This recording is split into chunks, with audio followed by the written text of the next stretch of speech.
Well, I think that worked. What's up? What's up, guys? We're back. We're learning. I think that worked. Oh, man.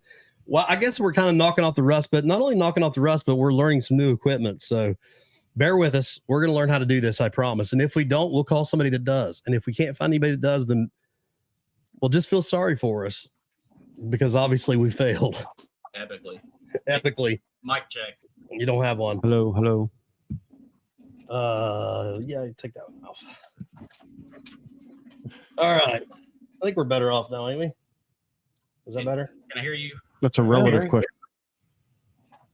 We're there. Hello, all. Real fast before I check in with my people here. Let's see who's in the chat. Terry, can you tell us who's in the chat? Oh, let's see. I see Marilyn Owens, CJ Mobley, Kelly Fitzpatrick, Ida Anson, Michigan Woodsman, Mr. Evil. And that's all I see at the moment. Hello to everybody. How you doing Hello today? to everybody. It's good to have everybody back. And I actually, those are some familiar faces, so that's a good sign. I've missed everybody. Just to give everybody a quick rundown. First of all, let me say hi to my panel people here. It's in our end here. It's me and Evan, McKnight, the tyrant, and Tom is actually joining us here. So hello to you guys. And we have Terry with us as usual because Terry's always there with me. He's going to be handling the chat and the super chats and stuff if any of that comes in. And then, of course, I got my crazy hippie buddy down there with us again. Sovereign, how you doing, buddy? I'm finer than frog hair split three ways, Chad. How you all doing? I like your setup, bro. I like that. It's like kind of like the Rogan studio type podcast thing, man. Well, I don't think Joe Rogan's going to be in any quick competition with us really anytime soon. No, he's a sweaty little thumb. Who cares? You know, that man said he actually said for the right price, he would sell his own mother. Well, I mean, his mom may be a butthole. Yeah, that's true. I didn't consider that. I'm not going to judge him to hear the price. No, true. Tom, how you doing, buddy? I'm all right. How you doing? Good. And everybody in the chat, hello. I think there's about 20 of them in there now. So we're going to kind of knock the rust off here a little bit. And I will give you guys a heads up. There's a lot different going on here. We have a lot more techie type stuff than I'm accustomed to, and I'm not used to it. So Evan's going to be in charge of that. So he's probably going to fail because you guys don't know him like I do, but he's probably going to fail at it. But we're going to play around. He's trying. So set the standard low and then achieve. Exactly. Yeah. See, now think if we get away with mediocre at this point, you guys are going to be blown away. So yeah, that's the goal. We're going to try to play around with some stuff and have some fun. And I know that you guys, I've had a lot of people even contact me over the past probably, year, probably via email and say, when you go live stream or stuff. So here we go. We're trying to get this going again. And I've been kind of teasing with this a little bit for a while, saying we're going to come back, do some live streams. And that's kind of my goal at this point. The channel's kind of taking a different direction, and we'll kind of touch base on that first. But as I told you guys to begin with, before the whole chili thing, my channel was never going to be about that. Chili kind of forced me into that. So since then, I've kind of redirected back towards the gun tactical type training stuff and the Second Amendment type stuff, which is kind of where my heart is. It's kind of where my passion is. So we kind of redirected that. And then of course I'm trying to get my fitness back because I did get lazy. So I'm trying to get myself back in shape and hopefully be able to film some of that as we go. So with all of that said, on top of all that, we're going to have another, kind of designation of the channel, which is going to be the podcast live stream type stuff, which is what this is. So, we're going to talk about everything. Nothing's really off the table at this type stuff. So who knows what we're going to end up talking. You guys know how our streams go. Our streams go crazy. So we have a good time with stuff. So with that being said, and I'm going to kind of touch base on a couple of things that I've noticed. I'll be honest with you. I haven't paid attention to any auditor type guys for a long time. I don't really look at anything that Chili does. I don't even know what he's doing. Don't care. So that's just not really been a concern for me. I know that's hard to believe, but that's kind of the case with that.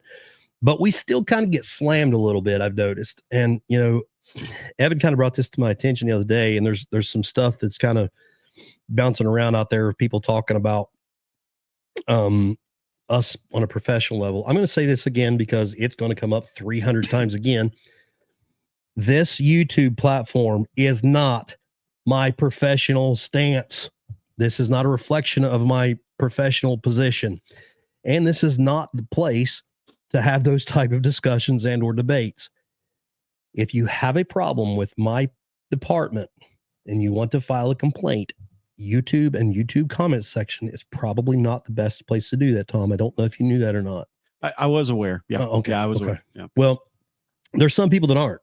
Right. No. Yep. For whatever reason, that must be really difficult. So, and for whatever reason, when I tell people to come to the police department to file a complaint, evidently that's the wrong thing to say because there's other YouTubers. Is anybody else experiencing audio problems? No. We're clear. Mine sounds good. In the chat, how's it sound, guys? Give me a thumbs up or something if it's sounding good. It might be me. I might have to restart. All right, I'll be right back. I'm going to restart. Okay, buddy. So to continue on, the gist of it is this. I'm not out to make it harder on anybody at all. If somebody has a problem with anything that happens in the department where I work and they want to file a complaint, they need to go through the proper channels.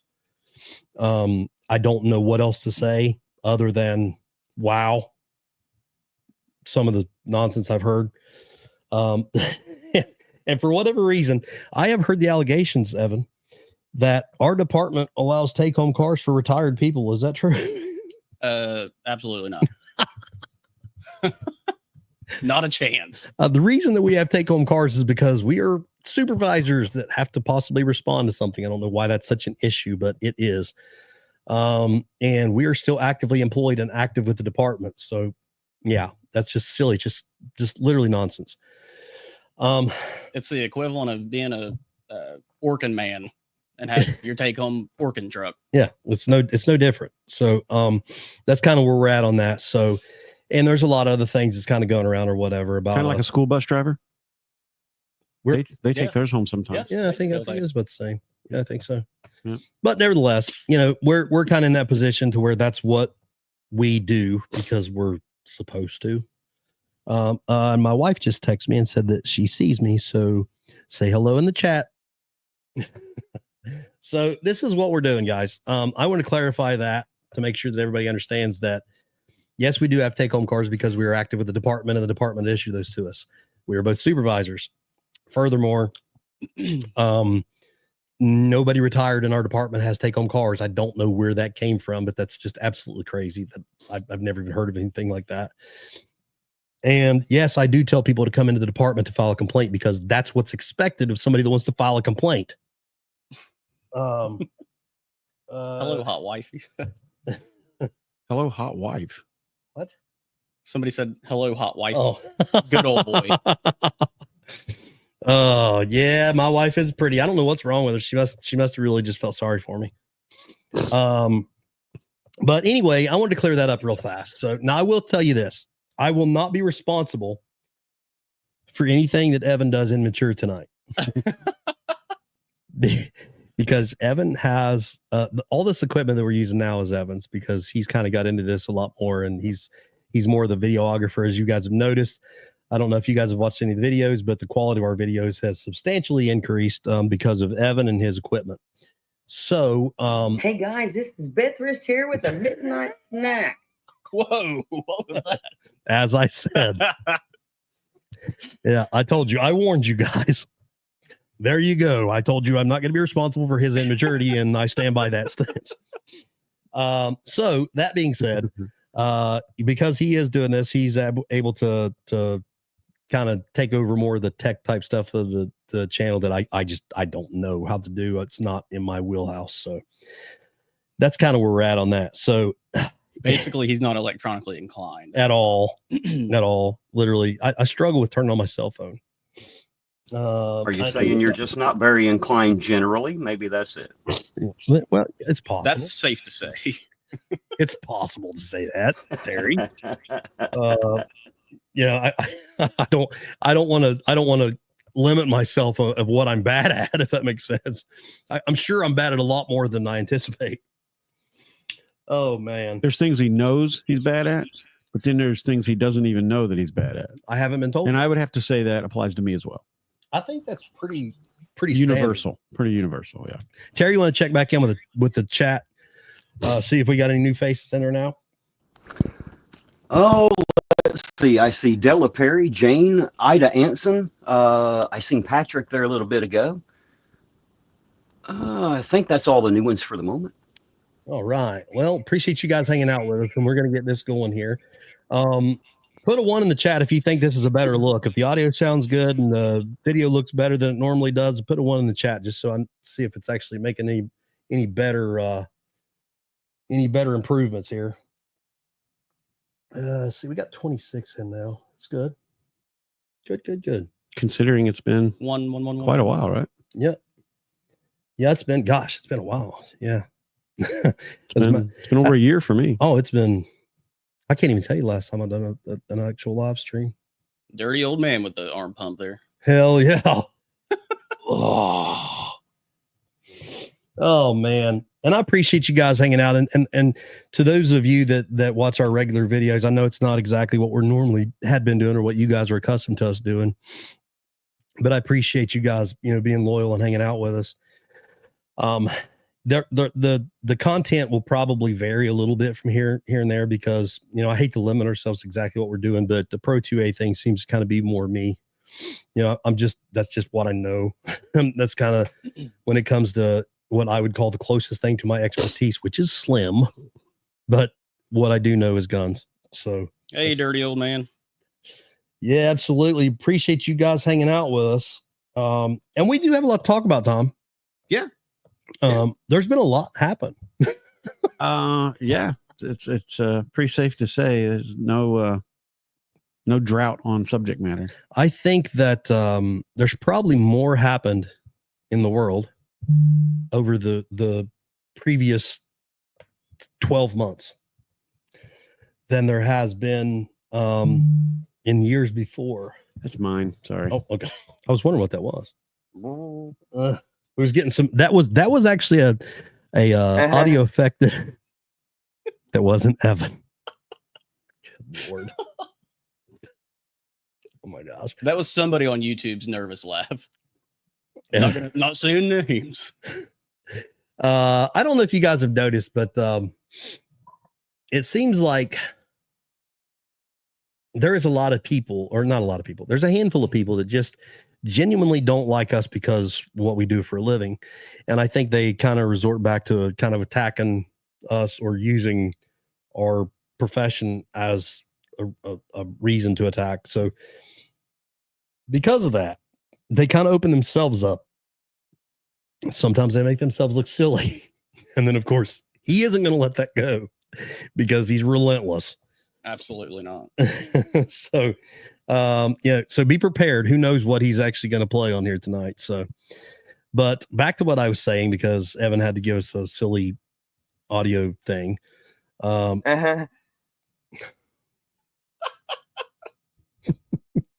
you guys hear that? Like, I'm just wondering, is that actually coming through? Oh Lord. Somebody said good setup. Awesome. I'm literally trying to look over my shoulder to see the actual chat. So I apologize, guys. So first of all, I want to talk about, and this is more on the lighthearted. Oh, okay. Spectrum. Following your lead, man.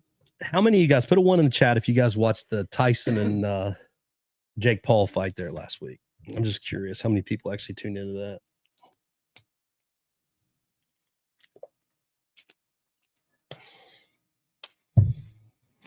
The reason that I say that is because I have seen a lot of speculation about that being a fixed fight. And I kind of want to talk a little bit about that and hear what your all's opinion was about that. Your take on it. Tom, did you watch it? I did. Well, first of all, did you watch it through the Netflix buffering, butcher issue? The buffering broadcast? Yeah. Yeah. No, I watched it from the beginning to end. Well, first of all, the fight with the two women, Wow. Yeah. And that's not the first time they've done that. I know. That's the second time. They put on a war like that the first time. Too. Right. I mean, and it sounds like there's going to be a third. Oh, I hope that fight's worth paying for. Yeah. Like legit. That was the best fight of the night by far. I mean, you've had a woman put her tight braids up against you before. Those things are rough. that's what split eyelids is braids. Well, I think it's to speak on that fight first. I think that fight that was it. Is her name Taylor? Is that her name? I think so. Actually. The one that kind of got the bad rap.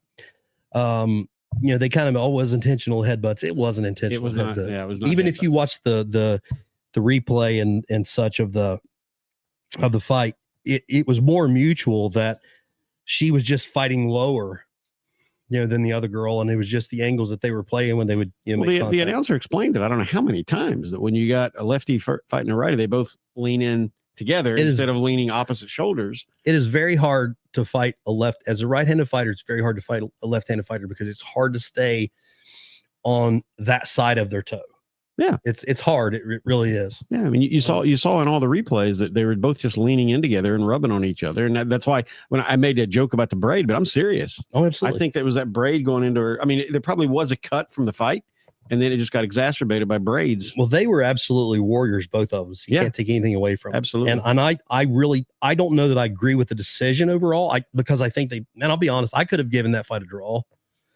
Okay. Just because I think they both are just really fought a good fight. Well, from someone that's not into boxing, just a casual observer, it looked to me like the possibility was that the Taylor was way more technical, and that's how she got the decision. Well, the other girl looked like she put more energy into it, but Taylor looked. Sorry, Sovereign, I just seen you in there. I just got here. This thing was. But I think that because of both fighters they both fight head first. They both fight, which is fun to watch. Because they both fight the way they do. It makes it for an entertaining fight, but it also makes for that type of injury to take place pretty commonly because neither one of them are going to step back too much. Right. And that's kind of a bad place to be if you're in a long fight that way. Right. Yeah. So hats off to both of them, man. I'll be honest. That's probably one of the best fights I have seen in recent times. That was a very entertaining fight. And then we get to the main event. Yeah. Well, you had the two guys too. Who were they? I forgot. One of them wore those boxing trunks that look like drapery hanging off of them. Oh yeah. You're talking about the first the one before the girls. That was not supposed to happen. That boy that gosh, I'm terrible. I haven't been involved. The guy that won that looked like he was behind almost the whole time. Yeah, that was a fight too, but that was a good one. He was not. I don't think he won that fight. I think that was the champions. That was kind of he won it on carrying the belt with him. Yeah, you have to beat the champ. Yeah. Which is normal. I mean, sure. In most of the time in the event, there's in the event there is a close card, the champ's always going to get the nod, the tie break. Yeah. So which is okay. Then there was. Let's get to the. Well, wait a minute. That one ended in a draw. Yes. Yeah. Okay. Yes, but I don't think that was a draw. Gotcha. I understand. I think he lost that fight. The only thing that saved him was the first few rounds. True. Because that boy literally turned it up in the second half of that fight. Does that mean you want us to shut up? I think it's start. I don't know. I think that's his way of telling me to shut up. Yeah. I don't know. Sovereign, did you watch any of those fights? No, man. All that I guess I saw about as much as most people saw when it was playing. It went buffering. Mike Tyson's bare ass buffering. Well, that was probably the most exciting part of anything about Tyson Paul. But no, I did watch some replays on it, and some breakdowns of it. And I, in my opinion, from what I've seen, Tyson clearly threw that fight for cash, man. Well, I'll tell you, I've got an opinion on that, and my opinion probably nobody really cares, but they don't. Evan cares. No, he doesn't. But my opinion is this: if you've not experienced it, there's a certain thing that kind of happens. First of all, fatigue is a huge thing, and as you get older, it does get harder. But the next thing is literally judging distance. When you're fighting, you learn your not, it's not just your range, but that's why fighters are not allowed to stick their jab out in a solid course, because you're not allowed to measure that. The measuring, right? So because of that, a lot of fighters like Mike Tyson, who fights like the peekaboo style, where he fights close and keeps his hands in this type of guard, he ranges based on experience. He ranges because he's had countless hours of doing so, right? Mm-hmm. So I think he was, quite frankly, just really, really rusty. It'd been, what, 20 years? Well, I don't know. There was a really fast, a really quick demeanor change that took place after they hugged. There was a really quick demeanor. And Tyson started doing un-Tyson-like things, like clearly seeing a right cross coming in and doing absolutely nothing to block it. I mean, you can see him looking right at it. His instinct would normally be to kick in and block that. He didn't. He let it hit. I'll tell you something else that out of my experience, and I remember a long time ago, the guy that was training us to fight said, bad fighters can notoriously make good fighters look bad, because nothing he does is orthodox in the traditional sense. Right. So because I don't think, now I give it to Jake Paul. He's a lot better fighter than a lot of people have given him credit for since he's come along. I think he's not quite the pushover everybody thinks he is, and he does have heavy hands. He does hit hard. He really is strong. But do I think that he won that fight because of style? No, I think he won that fight because of distance. I think he won that fight because he stayed away from anything that Mike could throw heavy at hard at first. And whether it was fixed or not, I'm giving the benefit of the doubt at this point. This is kind of my breakdown based on, let's just say hypothetically that it was not a fixed fight. I have no reason to think either way at this point. I did see some things that kind of made me think that, but I also saw a 58-year-old man that was just exhausted. He was very, very stiff-legged. He was very flat-footed. There was almost no footwork. Right. His head movement was still pretty good considering that he's 58 years old. And he is still strong. He's just a little bit more sloppy than he used to be. But the reason I say all that is I think that Paul won that fight based on his distance, the fact that he was able to still to judge and kind of time distance, and that I think Mike went out there thinking that he was going to be able to land a big shot right off the bat and shock him. See, that's my take, was that he went out there looking for one or two punches. And when past the third round, when it looked like he wasn't going to be able to get it, fatigue began to set in. Then it was just hold on to the end. That's what it looked like to me. I'm with you, Patrick. I'm not 67. I'm 45, but I think for 20 million, I would have fought them both. For 20 million, I'll try my luck for 20 million. Get my will updated. Like, damn, I lost. Oh shit. Oh well. And I'll tell you this too. Everybody's like, "Oh, I'd go in there for 20 million, and I'd just let them knock me out for $20 million." I promise you, I will fight as hard as I can. I would try. Me too, but that still means they just get knocked out. I'm probably not going to last real long with both of them, or either. Yeah, if I was in shape, I think I could last a little while. I think if I could bring back some month stuff, I think I could. Yeah, well, I couldn't. See, that's what I get right there. That's what happens when you leave Evan in charge of the sound effects. So anyway, I'm just going to go around. Terry, did you get to watch it at all? I seen the highlights after it was all over. Did you have an opinion on it? That must have been about 30 seconds. I honestly felt, I thought that I didn't think Tyson put everything he had into it. Now, I don't know that I'm willing to jump on and say that I think he threw the fight or was paid to. I don't really care about all the politics of it, but I feel like I don't think he gave it everything he had, is what I'll say. Okay. For whatever reason. And Sovereign, you said you feel like that was a thrown fight. I do. I'm looking for something here that's got kind of like a breakdown of the highlights. I had it. A very short video. Perhaps I'll find it. Yeah, it's not Yeah, there wasn't much of a highlight, that's for sure. There wasn't much to it. Evan and I actually I'm with Sovereign, in my honest opinion. I've seen a few videos that I guess I didn't catch during the fight, and it made me think different. Right. Okay. I'm trying to give the benefit of the doubt to the guy. Okay. I will say this. How many of you guys in the chat almost felt kind of heartbroken at the end of that fight for seeing such a legend? Just, it really does show that Father Time has no undefeated. He's undefeated. Undefeated.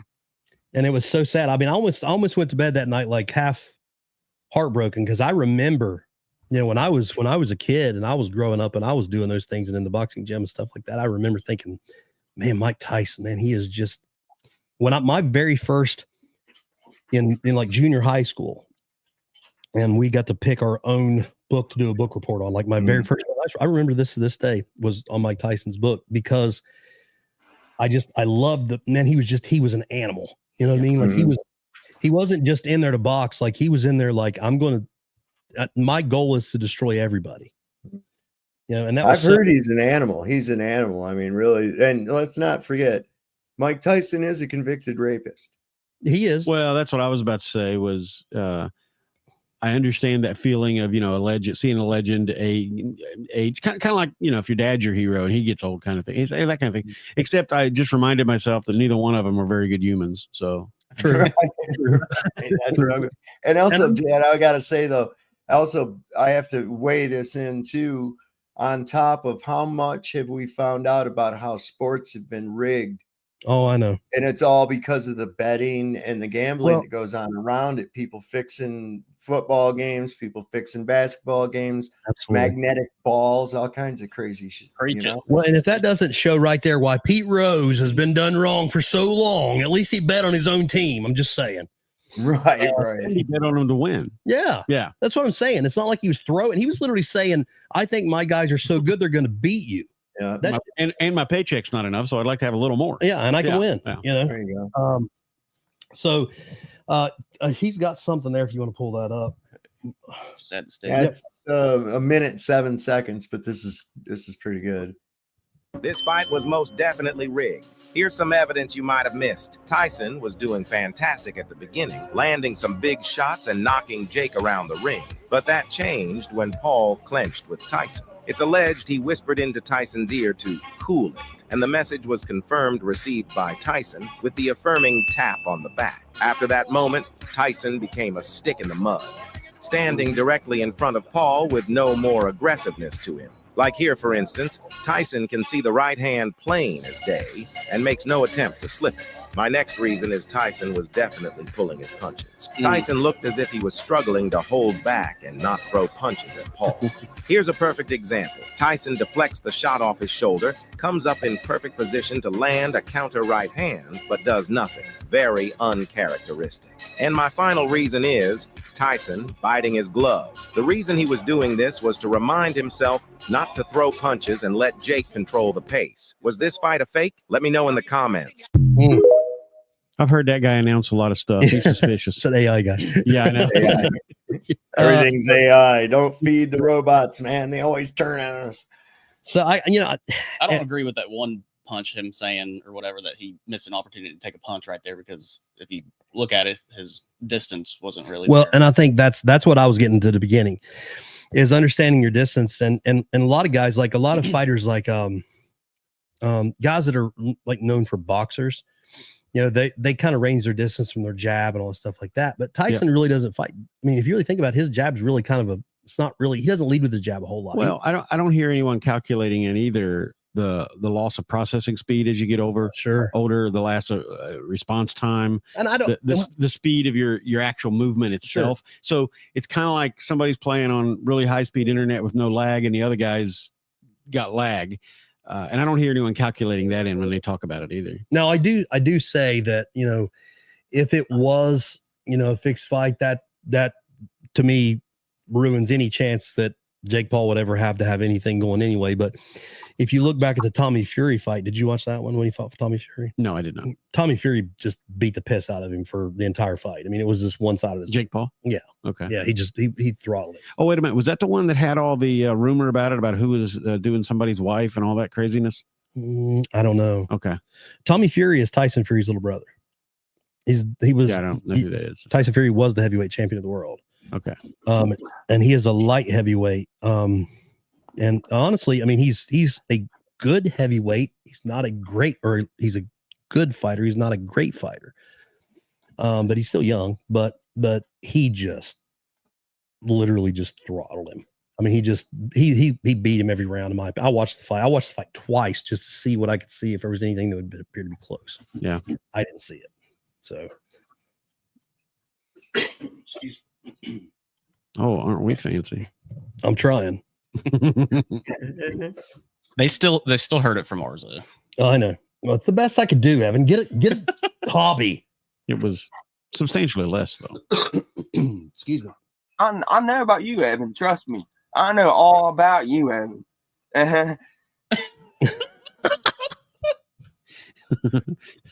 Who is that? Who is that, man?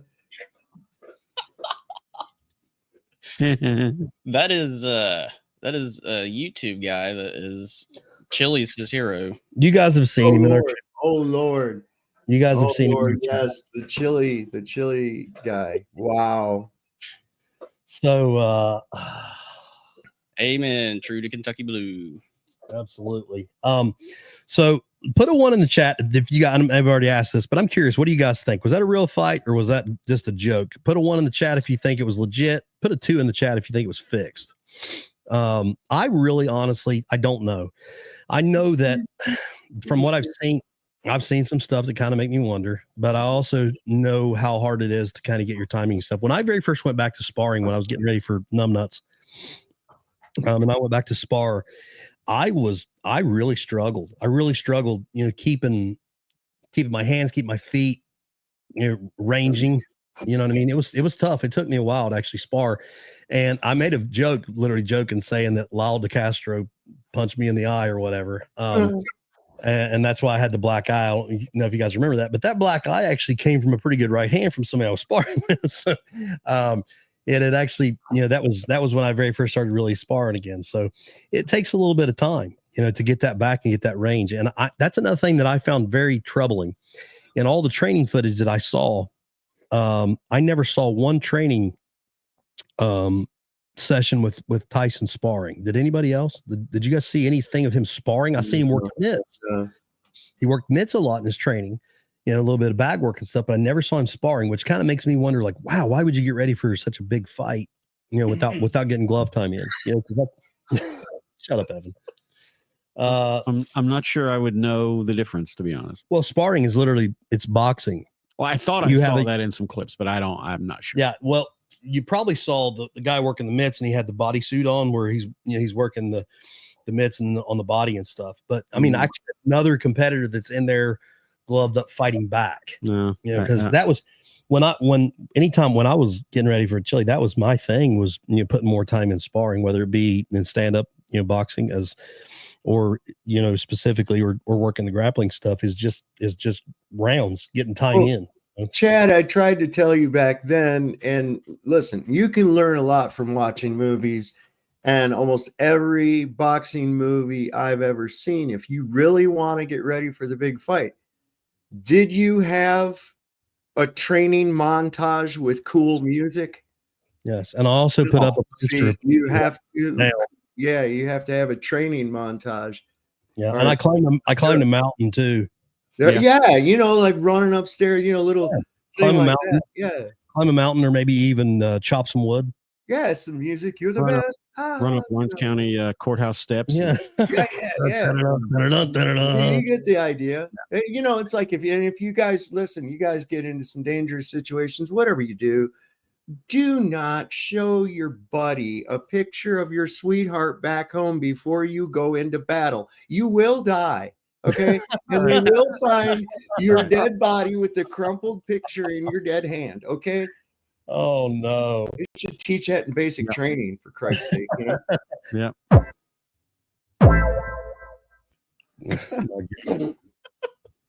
Oh Lord. Kind of like that. Yeah, that was a pretty good one there, Evan.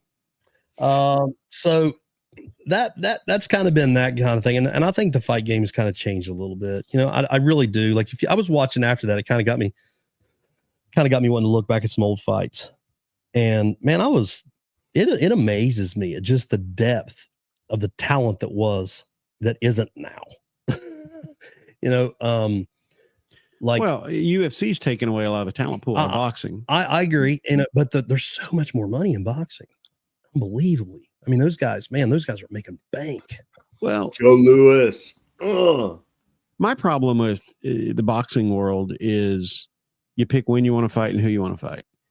To me, there should be some sort of structure to it. But then again, it's got, a couple hundred years of promoters pulling the strings. And that's why there's so much fixing, is because it's based on somebody who promotes it and sets it all up. And so if they had a league where they said, okay, we got, you got to kind of like pro tennis, you work your way into a certain level. And then once you're in a level, you got to play. Otherwise your rank just goes away and you don't get a pick. You show up and it's seeding. And these guys picking and choosing when and who they fight. It makes for great boxing movies, but I think because boxing is kind of open forum, so to speak, where there's so many different promoters and basically whoever's got the money to put on a show, they can do it. Right. It kind of applies to why that would be. And where the UFC is kind of cornered the industry, it's a private industry. So basically Dana White says, you're going to fight this guy and do it here. And this is how much you're going to get paid. Right. The only thing that I think it does do though, is I think in the UFC, it also allows for a little bit of favoritism when Dana's got a cash cow and he's got a guy that literally he knows as long as he's on top, we're selling pay-per-views and stuff. And I'll just keep feeding him babies. Yeah. You know what I mean? Now I will say, I personally haven't really that's Rocky 3, right? That's yeah. Basically. So as long as Dana keeps, I can't say that I've seen him necessarily do that, where he's padding opponents. I mean, most of his fight and his matchups and stuff have been pretty solid. Seems like he always puts pretty good competitors against each other. I mean, I'm sure everybody's got their own opinions about, well, he should have fought him and should have fought this or whatever, but it does appear that he does, that he does a pretty good job with that type of stuff. I just wish that there was a way to kind of merger or consolidate all the big MMA companies into more of a umbrella type event of, where like boxing has all these organizations where the IBF and WBO and WBC and so on and so forth. We just have UFC and basically, a handful of other ones. That one championship's a pretty good one. Now it's 2, but I think there would be more to be said if there was a way for all those guys to be able to fight each other. Does that make sense? Yeah. Like even if you took the champion of UFC and you fought the champion of something else or whatever, and kind of have like a co-event, I think that would be so cool. Well, I mean, that's how the NFL became the NFL, is you had 2 leagues and they eventually got together. Another way that happens is one product becomes so good they can pay their guys better, and then the guys in the other league that aren't fighting them say, screw this little league, I'm going into the big leagues over here, and then they jump in. Next thing you know, they're all competing. Sure. I mean, so back to the theme you hear out of my mouth constantly is liberty and free market.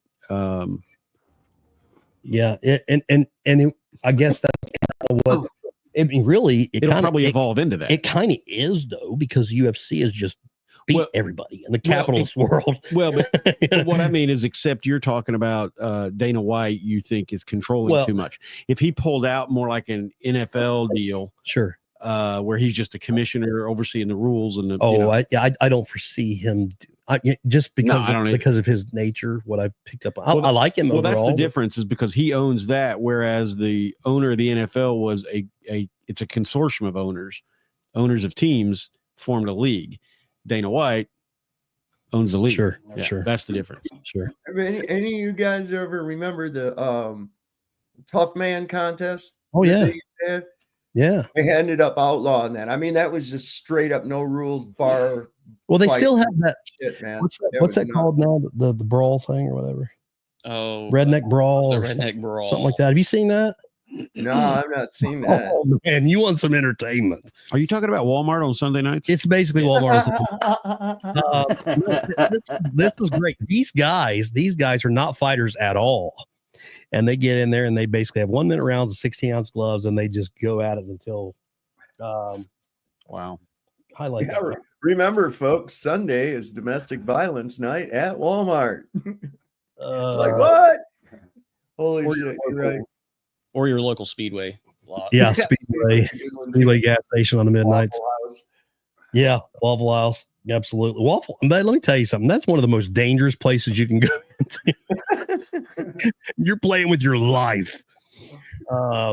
What's that joke I heard? They said, what's yellow and has 2 teeth? The night shift at Waffle House. For sure. Wow. Terry, if you see anything in the chat that you need to address or something, I can't see it very well, and Evan's not very bright. No, they're just they're just responding to you and each other, sir. Okay. For sure. So I used to give this lecture in concealed carry class, right? When I was talking to people about when they should carry and why it's important and all that. And I said, do you ever watch those Discovery Channel? You know, most people in classes are a little bit on the older side. So do you ever watch those Discovery Channel things where it's about the drought on the Serengeti? How the show starts off and everything's lush and green and it shows all the animals and all the birds and everything around the Serengeti. And then as the show progresses, there's less and less water. And they show you how all the animals react to less and less water. And by the end of the show, there's just one gigantic puddle out in the middle of the plain, right? And it's got the predators on one side and it's got the prey on the other. And they're all right there together. And I said, that's Speedway. Perfect analogy. Yeah, because after I told him, I said, in American society, it doesn't matter how rich you know how rich you got to be to never go to a gas station.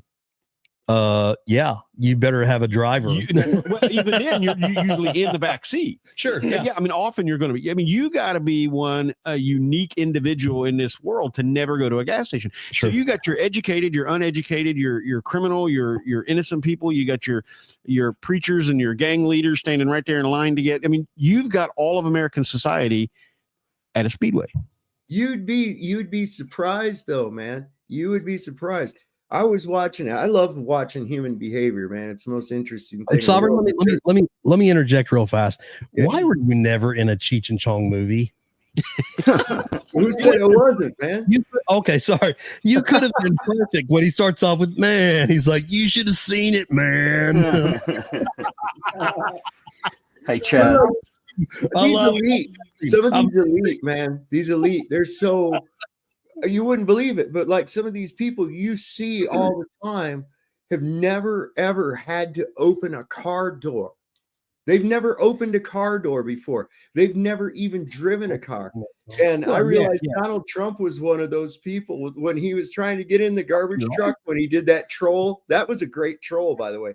But I watched him struggle with that simple door handle on that truck. And I was like, it occurred to me then, I says, that dude has never had to open a car door in his life. It's always he's driven somewhere and he's let in and out of the car. And it's like that with these princes and the King of England and the rest of these guys. I guarantee you they've never held a driver's license. Well, I don't know how much college football fans you guys are, but Zach Smith has a podcast I listen to. He used to be one of the coaches, the wide receiver coach for Ohio State. He's the guy that had all the accusations of domestic violence and they fired him before it was ever proven whether he did anything or he didn't. Anyways, he has a podcast and it's great because you really get the insider info on being a top level elite college football coach and everything. And he was explaining how Nick Saban probably didn't know how to go to the grocery store, didn't know how to do, because he was telling stories about coaches he'd known that retired and had no idea how to go in and out of a normal airport. Had no idea how to be a normal passenger and get their luggage on or off. And he was talking about when you go right out of high school and into coaching, and then some of these guys get into the big, they don't do anything for themselves anymore. They sit around, they study plays, they go home, they hang out with the family, then somebody picks them up the next day, they go back to the office, and they don't live normal lives. So there are a few.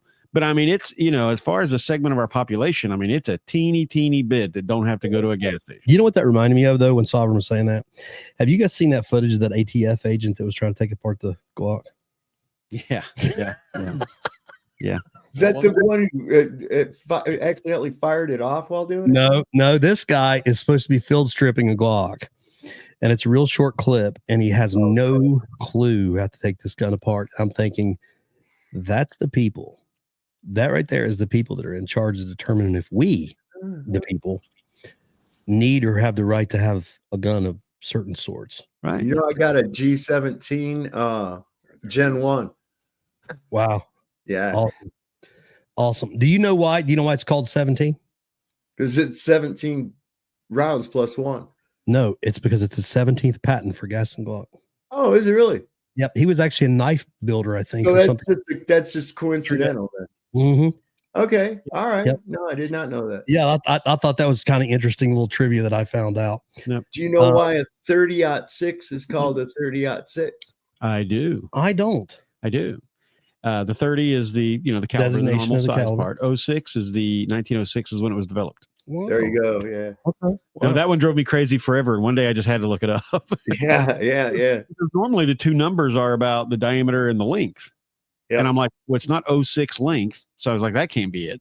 And so, yeah, Right. it took me a while. And I That is cool. finally looked it up. Yeah. 1906. I was surprised at how much, if you actually look back to history and cartridge development stuff, how much of it is based on specific thing, not like purpose, not like, okay, I need a projectile this big traveling this fast for this reason, right? But specifically like, because he did it, so I'm going to make something like that. It's guys being bored. It seems like it is. You know, I think when the 5.56 was introduced, and that showed that you don't need a 30 caliber projectile to be lethal. Right. And that changed warfare forever anyway, because now guys are carrying 200 rounds of ammo, consistently. And armor changed the game because they learned speed beats armor. And so then you had to get still speed. does. Right. It's still actually evolving right now. Yeah. Yeah. Oh, and for the record, I don't know if you guys knew this, but this is kind of a little segue point. I think it's time that I officially put my name in the hat to be the director of the ATF. Sure. Yeah, because I can't think of anybody that would be more qualified than me. Day one, Abolish the ATF. Day one, my first order is go home. You're all fired. Yeah, well, There you go. That's what I was about to say. I would, segueing into another topic there. I would love to hear the inside information or inside conversation between Trump and who he's nominated for Department of Education. It's like, okay, your job is to get in there, and as soon as we can, we're getting rid of. So your job is going to be disassembly. It should be. Yeah, as it's proven to be a catastrophic failure. Yeah, it's useless. I think it's kind of a consistency that we notice that anything that's handed down from the federal government on a consistent level tends to be a failure. Yeah. If they're involved in much of anything, it tends to go bad. Well, everyone always acts like we have to have it whenever the subject comes up, and it wasn't even around till the late 70s, 1978 or 79. It was Carter, wasn't it? Yeah, it was under Carter's administration, and supposedly the inside info is that I think we lost Terry. Uh-oh. Yep. Aren't they going to put Elon in front for some new department of efficiency? It's a non-government organization. So we're going to have a bureaucracy to get rid of bureaucracies. No. It's a non-government entity advisory panel. That's all. I think basically the idea is that Elon's going to come in there and say, "Hey, you're useless. Goodbye." Like in Office Space, what is it you would say that it is you do around here? I'm a people person. My job's important. Yeah. So let me ask you, I don't know how many we got in the chat. And I don't know how many pro-gun people we have, but if you're watching me, then I would assume you're probably partially at least. But how many of you guys think that we really do need an ATF? And I'm being legit. Like I'm not saying that as pun. I'm really not. I'm seriously asking you. Let's face it. A division of alcohol, tobacco, and firearms. Well, first of all, alcohol hasn't been an issue like that since what? The freaking when the bootlegging was. Yeah. Well, 21st Amendment. And then tobacco, we'll say that was Jamestown. Yeah, right. Right. Well, it's the desire to it's easily the desire to control, right? And so they throw things that were considered like vices. Alcohol. Cool. It was alcohol and tobacco, I believe, first. Then they added the firearms. Well, they got to add power. Right. I mean, it's consistent to the federal government. If I don't have power, I'll just create some. Well, and during Prohibition, alcohol and firearms were very tightly linked. Well, naturally. Yeah, because like drugs and guns are now. It kind of is. Like, I mean, if you think about it, like that's the way to be able to. Right. You got to have some kind of strong arm to be able to protect. Right. And from gun history, that was a time when all of a sudden firearms were becoming modern age. Yeah. You went from cowboy guns to full auto. Yeah. Well, and I think the problem ATF actually was created as an extension of the IRS, and specifically going for taxation on tobacco, alcohol, a way to enforce and that by classifying guns using a commercial term like firearms. They're not firearms, they're guns, they're arms. Firearms is a commercial term. And so they're what they did was exacting a tax on that, primarily with the Thompson submachine gun, 45 caliber, that was usually held by prison officials, guards and stuff, some police departments, and they imposed a $100 a year tax in order to be able to possess one of these firearms. And here's what I say. Here's what I say is, this is what I think. Hold that up there for just a second. I want Tom to address it in just a second. But have you ever noticed how they like to put restrictions on, for instance, saying, "Oh, that's a dangerous ordinance." I'm just spitballing here. But if you pay me, you can have it. I don't care how dangerous it is if you give me money. You can have that suppressor, because God knows suppressors are evil. Man, oh man, how many crimes have been committed with suppressors, as if it makes any difference whatsoever. For anybody who has not shot a silenced weapon, let me tell you this. It's not the movies. That's just the best way I can put it. It's not a little tweet that you hear. Even if it took all of the explosion sound out of it, all of that, there's still the machinery of the gun. Absolutely. And most ammunition is still supersonic anyway. I think speed of sound's 1125 yeah, feet. every time I have to guess this, I get it wrong. I think it's 1125, 1130. And so most defensive ammunition is going to be above that anyway. 9mm is about that borderline. You're going to have a little bit of both. F45 is under it and 40 is above, whatever. But the reality is, even subsonic, I've shot a lot of subsonic guns, and I've even shot subsonic, in the 300 blackout with the guys that I train with and stuff. And that is designed, is it not, Tom, to be a hushed weapon? And it is. My buddy next door's got one. You don't hear nothing but the spring and the firing pin. Pleasant. It's very pleasant, but it's not going to make any difference as far as crime's concerned, because if you're shooting a gun like that, it's the outcome or the effect of the firearm that's the crime, not the sound of it. Well, and I know from working with Faster that you can shoot a gun indoors in a certain kinds of buildings, not every single building, but indoors, and people nearby won't hear it. I just talked about this on a call the other day. Yeah, we had a hold your thought, but I want to say this real fast. Is we had a call where a guy was talking. There was a guy said, I heard shots. So I went down there and I said, "Where do you think they came from?" "I don't know, but it was around somewhere, blah, blah, blah, blah." And I said, "I'm going to level with you.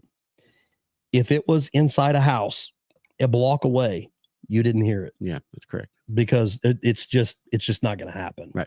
If you're hearing that type of munition, it's way bigger than a gunshot. It's probably some type of explosive or something, is going on. So, or just a backfiring car. Absolutely. Right. No, when I working with Faster, we were working in summer. It must have been like 2020. Kick back patrol. What's up, brother? And we were training a school district several school districts that were going to be armed. And we were using a school district up north in the Cleveland area, using their school with permission.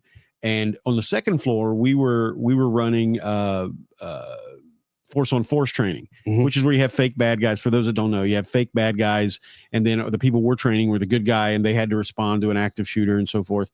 And I was standing off to the side in a stairwell area. Well, downstairs on the first floor, they were running a STEM camp, right? So the kids that wanted to attend STEM camp, and there were several hundred. This is a very large school district. As a matter of fact, the main corridor, 2 floors. The main corridor was a quarter mile long. That's how big this school was. Oh, wow. Yeah. So I was standing in a stairway where I could see downstairs simultaneously with looking at the scenario we were running upstairs. And there were a couple hundred kids walking in the hallway less than 15 feet from where we were shooting live blanks, right? I mean, it still had the gunpowder, just no bullet. You know how they are, Chad. And so they're still loud, really loud. And we're shooting revolvers up there. And there's not one kid or teacher even turned their head and looked. And in straight line distance, now there was an open stairwell, and in straight line distance, they weren't 15 feet apart from live blanks. Oh, yeah, there you go. From live blanks, and those kids' ears was only about 15 feet apart, and they didn't even hear it. And we've done those experiments and shown people in school buildings a lot that they assume, oh, well, I'll know, and then I'll make the call, and I'll do this, and no, you won't. When we were doing, because you're not going to know it. We were doing the same thing with SRT years ago when I was active doing that stuff, and we were doing a simulated active shooter in a school, and what we done was the different scenarios would ask different things of us. But one of them was that the bad guy went on the second floor of the school and he had blanks and a handgun. And we had to determine where it was coming from because we're not supposed to know that it's on the second floor. We're just right. And we're not supposed to know where it's coming from. And we had to find it. Somebody had to tell us that he shot because we didn't hear it. Right. And this was a 357 Magnum with blanks. Right. And he shot it 6 rounds in the hallway upstairs. And we were going, okay, let's try again. And we're all going, yeah, to be able to hear this. Yep. So the reality is, and it's back to what we were saying is, a suppressor or silencer is not going to be the difference, guys. No. Well, and that's the end of that story is that public buildings are built like giant suppressors. Oh yeah. I mean, that's basically the structure is all this wall after wall after wall after wall. And in public schools, modern architecture is meant to be acoustically good. So, because you don't want one class to hear the class next door all day long. Sure. So, yeah, you're not going to, in most public buildings, you're not going to hear that. So therefore, a suppressor is not going to make, it doesn't make that big of a difference. Right? Well, and not only that, but, the bump fire stocks thing was always funny to me too, because it was like, oh, well, it's a dangerous ordinance. It's a useless ordinance. You're literally looking at this like it's a danger to society when the reality is it's just, it's a toy to use at the range. If you're trying to actually lay down any type of fire, that's not the way to do it. Right. It's just, it's a gadget, we don't have a problem with the items. Okay. This is what people are. We don't have a problem with the items. We have a lot of crazy freaking people, and that's a concern. People have been getting exponentially more and more unhinged every day, man. Listen, I hate to ruin the crowd, but I think Uncle Artie's in the chat. Everybody hide and play dead. Before we Hi, Artie, how are you, buddy? You wanted Tom to address this comment? I got. Yes, please. I'm sorry, Tom. Will you address that? I do you guys know who Yogi B37 is? No, I don't either. Okay. Somebody in general. So without knowing who you are or anything about you, male, female, young, old, whatever, I appreciate that you're pro 2A. That means you're pro freedom, and you have chosen to exercise your freedom by not exercising that particular right for yourself. That's great. That's absolutely approved of by me. And that's what freedom is all about, is you make your own choices and you're not trying to tell anyone else to do it your way. So, however, it's time to get a gun.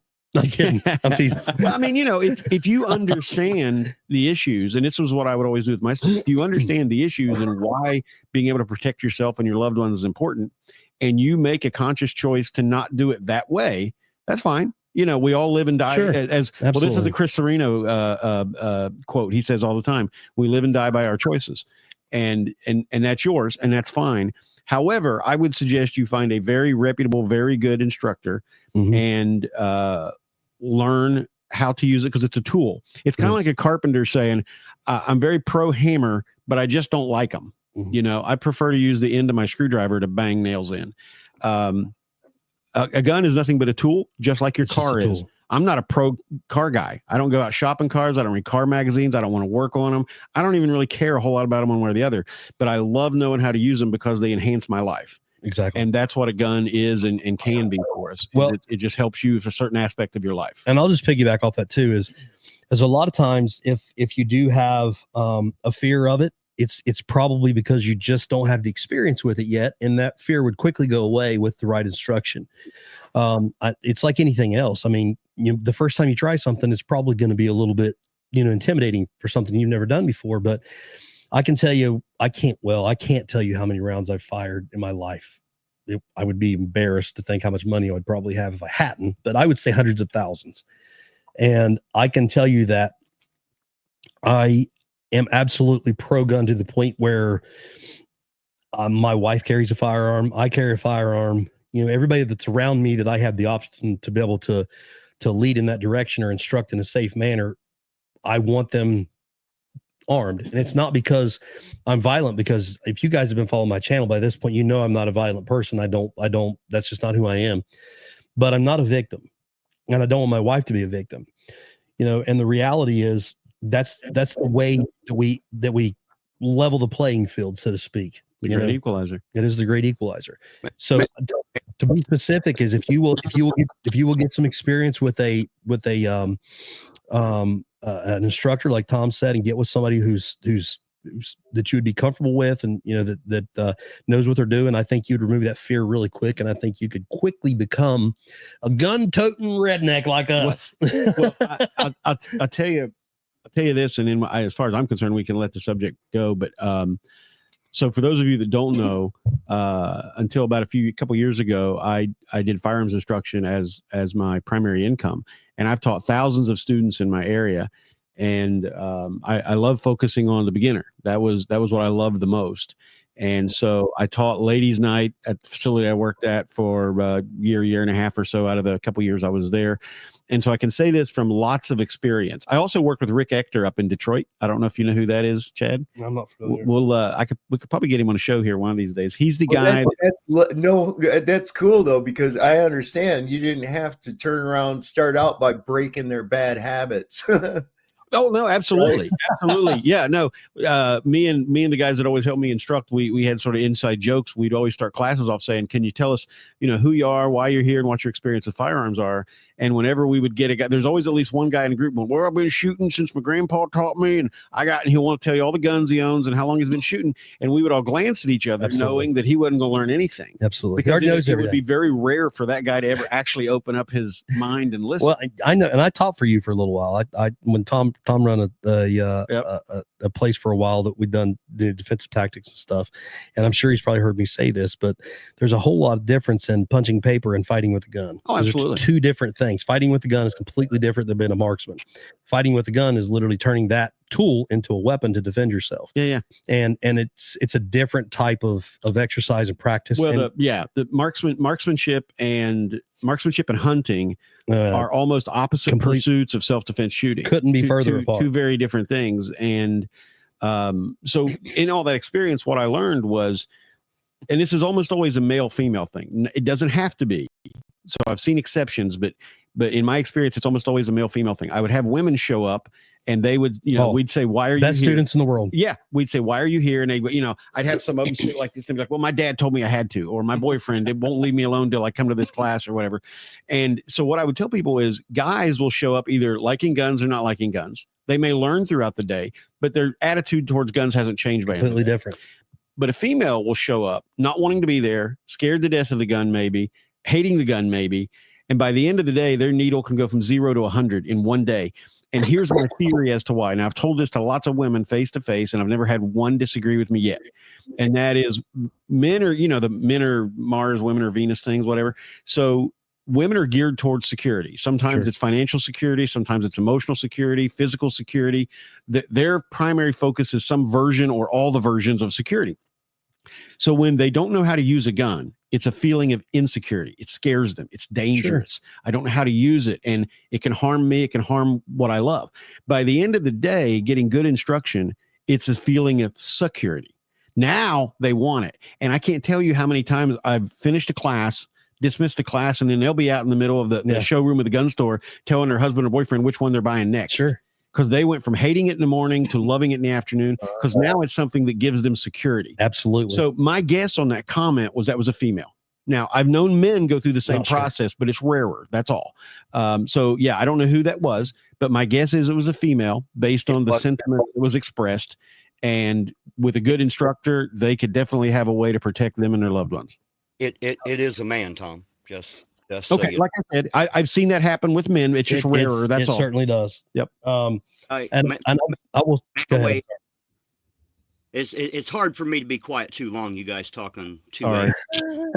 I want to weigh in on the safer side and say that if you are not competent in carrying and using and knowing exactly how to be safe in all situations with a firearm, I agree that it's not about fear, but you should not carry until you have had the Absolutely. do Yes. understand Correct. how to do this so that you don't hurt yourself. Very, very, very, very glad you said it, Terry, because I was getting ready to kind of go that way anyway. There's sometimes that it is the right choice not to until you are confident, because that is kind of part of that goes along with it. And piggyback on what you were saying, Jerry Mitchellek says that anybody can hit anything when you got all the time in the world. Absolutely. It's easy to be a marksman after, if you learn trigger manipulation, and control the recoil and so on and so forth, and you learn all the A, B, C, D, so on and so forth. It's easy to hit whatever you're aiming at. It's different when you're fighting something and it's trying to hurt you back. Yeah. Well, Chris Serino on the range he would catch students getting a little lackadaisical or not caring that they weren't doing. They're like, well, I'm better than I was, or that's pretty good, right? He'd hear them amongst each other saying things like that, and he would stop and he'd start lecturing them. He'd be like, listen, this is a piece of paper glued to a piece of cardboard, stapled to a stick that ain't going anywhere, and it ain't trying to do anything to you. When somebody is trying to kill you and they're running at you or they're shooting back at you, it's a whole nother thing. So just because you can hit paper fairly decent doesn't mean anything. Yeah. When it comes to defensive shooting. Yes. In defensive shooting, you got something that's moving and it's trying to harm you. In marksmanship and hunting, that thing is generally not trying to hurt you. Sure. It doesn't even know you're there if things are going the way you want them to go. Sure. There's usually as much distance as you can safely get your prey, or whatever the prescribed distance is for the sport you're shooting. So it's further away. Self-defense is, I can't even remember the statistics anymore. I think it's like 90% of shootings occur within 3 to 5 feet or something like that. Wow. Yeah. And they happen very fast and they're rapid fire. Whereas in marksmanship and hunting, you want that one good shot. You try your best to wait till the prey is paused, and none of that happens in self-defense shooting. None of that. So Absolutely. It's like the difference between Baja racing and F1. Yeah. Yeah. It's just not the same. It's completely different. All. Yeah. Well, and I'll tell you something else too is, I've watched a lot of defensive, videos of defensive shooting or police involved shootings. And have you ever noticed how you can tell the people that have been trained really, really well, because even though they obviously aren't keeping their technique on, pristine level, you can see it come out, the fact that they're still somewhat managing, sight alignment, or at least front sight, and so on. I love that. I love the fact that you can see that come out, but most officer involved shootings and or defensive shootings in general, if you see it's complete chaos. It's not standing there purple, perfect isosceles, trying to hold and control your recoil. This doesn't happen. And that's a big thing that I think, I know you and I are both fans of Pat Mack. Mm-hmm. And I love his video on range theatrics, because I've preached that for years. The scan and assess crap that everybody does when they go bang, bang, and then they look around like this. And it's like, what are you really teaching somebody to do? Shake their head no real fast, because they're not looking at anything. Right. If you're not making it realistic of what it's really going to be like, it's not really training. It's just kind of rehearsal. TDI does that verb. Check your worlds, what they call it. That's their phrase. They do it. But if they catch people just doing it pro forma, they'll stop them. Good. Yeah. That's a good thing. Yeah. So let's check in with the chat. Terry, is there anything we need to be? Well, I highlighted a comment for you. Oh, okay. Go ahead and read it because I can't see where we're at. Chad, have you ever had to draw on duty and that time slows way down? Yes, absolutely. Many times. I'd say you and I both have multiple. Oh, yeah. I'll tell you a quick story that happened to me. I had been working for the city for about probably a month or two, probably the second month in. And I was dispatched to a fight call in an old bar that's now closed down, but it was a rough place. And we were there. I was on midnight shift, and it was a really, really rough place. And we were there a lot. And it came in just as a regular fight call. It didn't come in as anything else, just regular fight. And I get there, and the way the building is, you can come in on either the 3rd Street side or the 2nd Street side and kind of come in the front of the back of the building. Well, I was coming down 3rd Street side, like to the front of the building, because that's just where I was closest to. And I just assumed going in the front door because I had no other info. Just as I pull up and I'm exiting my vehicle, it actually comes in that the other guys are arriving around back in the 2nd Street. And I think, if I'm not mistaken, I think there was a fight out back. But nevertheless, just as I exit my vehicle and I'm running towards the front door, I hear over the radio that it's a knife fight and the suspect is fleeing around the building. So as I'm going around the side of the building, before I even pay attention to that, he and I come face to face. And he is about 6 feet from me, and we're both running because obviously I'm running to a fight and he's running away from the police. Neither one of us knew the other one was going to be there. So as I'm running around there, and I see, and I just get a glimpse kind of under the streetlight type thing that he's still got a knife in his hand. So we kind of come face to face, and immediately it was like one of those things where you kind of, resort back to your training, where I immediately get on the balls of my feet, start, creating distance, and drew my firearm, presented my firearm, got a sight alignment on him. And the only thing that I can say that I probably have yet to be able to master is the right voice commands, because I pretty much say, I'll effing kill you if you don't drop that, type thing. So, but yeah, to answer your question, Artie, I have absolutely had to do that multiple times. God has blessed me and I've never had to shoot anybody, and I hope that continues. I don't ever want to have to hurt anybody. But yes, I have been very, very close many times to where I thought I was going to have to actually be involved in a shooting. And every single time it feels exactly the same. And usually the adrenaline dumps after it's over. You don't really hit it until, as far as slowing down type thing, that really doesn't happen until you look back at it. In my experience, it's like every time that I thought I was going to have to, to use my firearm, it was not such a in the moment thing as it was in hindsight, when you kind of get that, like, kind of get chills all over you, so to speak, after it's over. Cause you're just like, wow, I just about had to kill that guy. And it was really, really scary thing to look back at.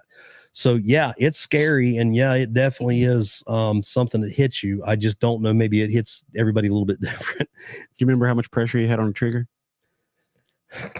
Obviously not enough to make it go boom. Well, right. But I don't know what gun you were carrying. I was Less carrying than 5 pounds. yeah, we were carrying a Glock. I would say, I felt my first thing that I do usually when I do that, when I do go in, is I can feel that Glock, the trigger safety, the pressure wall, and I get off that, at least get that trigger safety depressed first. Mm-hmm. So I was that far at least. Okay. So yeah, it was moments. Yeah. So it's scary. But you have one, Sheriff? Do you have anything you can remember? Oh, I know one of yours. I'm from the sheriff's office.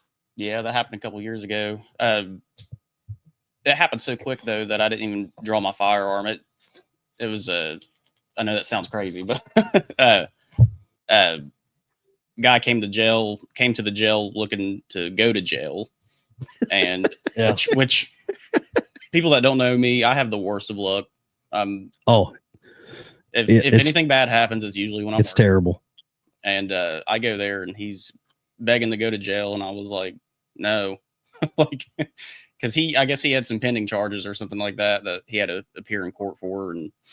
But anyways, he said he wanted to come in the jail early because he wasn't going to make his court date. And I told him, I was like, well, that's on you, man.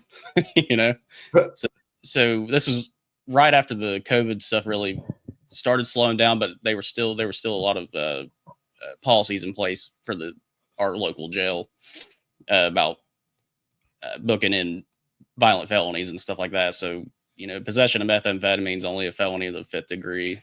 And he had a very little bit that he took out of his pocket. He was like, what? He's like, will this get me in jail? And I was like, no.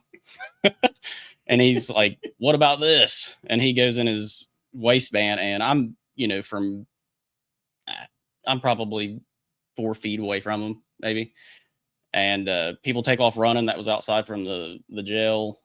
And I was just able to smack it out of his hand as soon as it, he didn't point it at me, but as soon as he brought it out real quick or whatever, I was able to smack it out of his hands and arrest him. But that was a pretty hectic moment that I wasn't expecting. I imagine. Terry, would you take that super chat if you don't care, buddy? That's Uncle Artie's Bar and Grill of Stupidity for $2. Says preferred handgun. I love my SAR 45. Oh, preferred handgun. Let's open that can of worms, boy. We got a lot of strong opinions here too with this group of people. I bet you we could all we'll be fist fighting by the time this is over. Oh man, you know what my favorite handgun is? My problem is this: my favorite handgun is every dang one of them. That's what I'm saying, man. Well, but the word he asked preferred, that word means you got to pick one. Tough though. That means you got to pick one. I'll tell you what. I have a couple different thoughts on this, and I may get ready to probably speak for a few more people, but I like guns that I like, and then I like guns that I know are just tools that really just work. Yeah, you can't knock a Glock for the fact that it works. Well, I'll quote Andrew Blueball. Right. Okay. He's the guy that I got to know pretty well. He was Chris's assistant for a long time. Anyways, he always said in class, and I'm sure he didn't invent it, but he said in class, the mission drives the gear. Ooh, I like that. So preferred handgun, I don't know. What am I doing with it? So I'm assuming you're talking about a carry gun. If you're talking about a carry gun, for me, it's the SIG P365. Okay. Yeah. Well, let me tell you, 9mm. We'll get to caliber in a minute. Because I'll tell you, me being a bigger guy, there was a meme that went around a few years ago where it said, and it showed the difference in women and men, and the women's like, oh my gosh, I'm so glad it's fall. Like I wear my new sweaters and stuff like that. And it shows these, how they have the guys with the beard, the little cartoons. And this guy says, dude, I love the fact that it's winter now. I can carry my full size handgun as I can still carry. And that guy goes, I got an FAL on my jacket. Yeah. So I carry a Springfield Prodigy, which is a 1911 double stack that I carry as my day-to-day carry. And it has a Streamlight TLR1 on it. So it's got a flashlight on it too. So it's a big gun, but I'm 6'2" and 265 pounds. So I'm a big guy. Not a problem for me to be able to conceal that. And it's a very practical gun because I've trained with that platform in 1911s and stuff since I've been shooting. So the safety doesn't really bother me. But once again, the philosophy of use type thing, if I know I'm going into a fight, I'm probably not going to take a handgun anyway. If I have the option, if I know I'm going to go into a fight, I'm probably going to take some type of a rifle. Well, and this is something I preached when you and I first started working together, and you even told the story how you didn't like it when I first said it, and then you slowly understood. Chad's a cop. Chad's been a cop for a long time. His brain, his choices are geared with that knowledge. I'm never, if I go into a fight knowing I'm going to fight, I'm probably part of the bad guys. I'm not, our society hasn't said Tom's allowed to go into fights. He knows he's going to get in a fight. Chad and Evan know we pay them to go into fights where they know it's going to be a fight. Yeah. So it's two very different ways of thinking. And and so Chad and Evan are going to carry different guns. Mm-hmm. The mission drives the gear. I agree. Or you'd come down to what would you feel is probably most appropriately practical for most situations that somebody may run into. Sure. And we end up with, like you said, your what was yours again? A P 365. Yeah, 365. Very good. Somebody else mentioned a Glock. They love their Glock. I love the reliability of a Glock. Mm-hmm. Depending on whether I'm open carry or conceal, that's the difference between my 48 or my 17. Single stack, double stack. It's still just a reliable handgun. You never. That's what I've never had a jam ever once. I've never had a malfunction, and I've had that Glock 17 for years. That's the key. Well, I will say the Glock, I think, is, and that's what I was referring to, is a Glock is a known tool. Like, if you're going to carry a gun that is going to go bang every time, a Glock's a really good choice. It's a good firearm. Yeah. And that's kind of a benefit of that, and Glock kind of introduced the industry to it, to the new way of thinking, because, before that, and especially like even after that, during the Clinton years, and then we had the capacity stuff, and where we went to 10 round crap and all that stuff, everybody went the opposite way. And that's where we started seeing the 45 become the hero, because, well, since I can only carry X amount of rounds, I want the biggest ones I can. And that kind of become the philosophy at the time. But then all of a sudden, when that nonsense is taken away, as it should have been, we've seen the resurgence with the smaller calibers. And do you guys remember a few years ago when the 380, when the little pocket guns were a huge deal? Everybody had them. I mean, like, and they're tiny little things. And it's like they kept making them smaller and smaller and smaller. And now these little micro 9s. You know, my wife has a Hellcat, which is about the same as, you know, your 365. Hellcat was designed to compete with the 365. And they're almost identical as far as size wise and all that stuff, like tiny little things. Yeah. And it's really not that bad. The recoil is not that bad. She shoots. What's the popular Glock 380? I forget the name. 42, 43. 42 is the 380. I think 43 is the 9. So my Sig 365 is only like an eighth of an inch bigger than that, and it's only a tiny bit thicker. And I carry 15+1 in it. Yeah, her magazine. I bought a package of 9, not 380. Yeah, 9. Yeah. When I bought that Springfield, I bought a package deal. And with that package deal, I got 5 magazines. Dude, Springfield always has amazing packages. Man, it's hard not to be a fan. Dude, we'll give you a mug. We'll give you a hat. Yeah, and you get a cool plastic free subscription case. to the NRA for a year and stuff. Springfield is always about giving away free shit. Well, I got 5 magazines. I got a range bag. You know, it's not a big. See, told you. And have you seen their bags that actually come with? They're actually zippered bags that come with the gun. So I mean, I got all that for the same price as probably less than your 365. Dude, my old school XD9, it came in like a briefcase. Yeah. Wow. Yeah, with 5 extra mags. Now the mag carrying pouch is almost useless. Mm-hmm. It put your mags at a weird angle like this. I don't know why they do that, but it's a weird. But I got one of those for free. I got 5 mags. And this was way back in, I don't know, 2005, 2006, something like that. Dick Back Patrol, man, appreciate you bro. Have to, you have to, because you know if there's any ladies listening, it's kind of like, hey, you guys got a lot of different shoes, and they're for different occasions, right? So, like, depending on wedding or whether I'm going to a funeral, will depend on whether I carry my Kimber 1911 or my 686. I mean, are you going to church? That's a going to church. That's a big thing. And if you're a gym guy, you'll know what I'm saying. Do you remember the Taurus 380s when the 380 craze was early? The Taurus, whatever it was called. So I was living in Columbus at the time, and I was carrying a gun everywhere I went all day long. And then at night, when my son would go to sleep, because I was a single dad, when he would go to sleep, I'd go out and run. But I couldn't carry a gun because all I had was an XD9. The duty size, right? Yeah. And I couldn't run with that. And I'm thinking, this is stupid. I carry a gun all day long, and the most dangerous part of my day, I ain't got nothing. So I went out and got that little cheap 380 and was able to, I put that in a Uncle Mike's, the little velour feeling one. The little cheapy thing. Well, I put that in my running shorts. And great value. When you sweat, that velour gets sticky. So it actually worked really well for that. Dude, yeah. I bought one of those cheap belly bands from Amazon. And I really had no hope in it at all because it was like $10 on like Amazon sale or whatever. And I was like, this thing's gonna be junk. And I got it, and it basically it goes around your stomach, and goes underneath your shirt, makes you look fit too. And it's got this little pocket for a gun, right? And I was running when I was training for that fight. That's what I was wearing, and I was running miles in the woods with that gun. Or, you know, different guns that I had, you know, and that's the thing is the way that holster kind of is built into that thing. I was carrying anything from a small little Smith & Wesson Shield all the way up to a full-size sidearm because anything would kind of stretch to fit in there. But I'll tell you what, I'll tell you something else I noticed too, is I was watching some videos recently, back to when you were talking about 9mm. I was watching some videos recently, and they were talking about the differences in the ballistics. And I don't like, and that's something we're probably going to be doing on our channel, is some of the ballistic and range testing that these guys do on these guns. I don't really agree with, not all of it. And I'm not saying there's anything wrong with it. I think there's different ways that we could probably check the validity of a round and defensive ammunition better than just ballistic gel or water. I think there's convicts. Yeah. Well, yeah.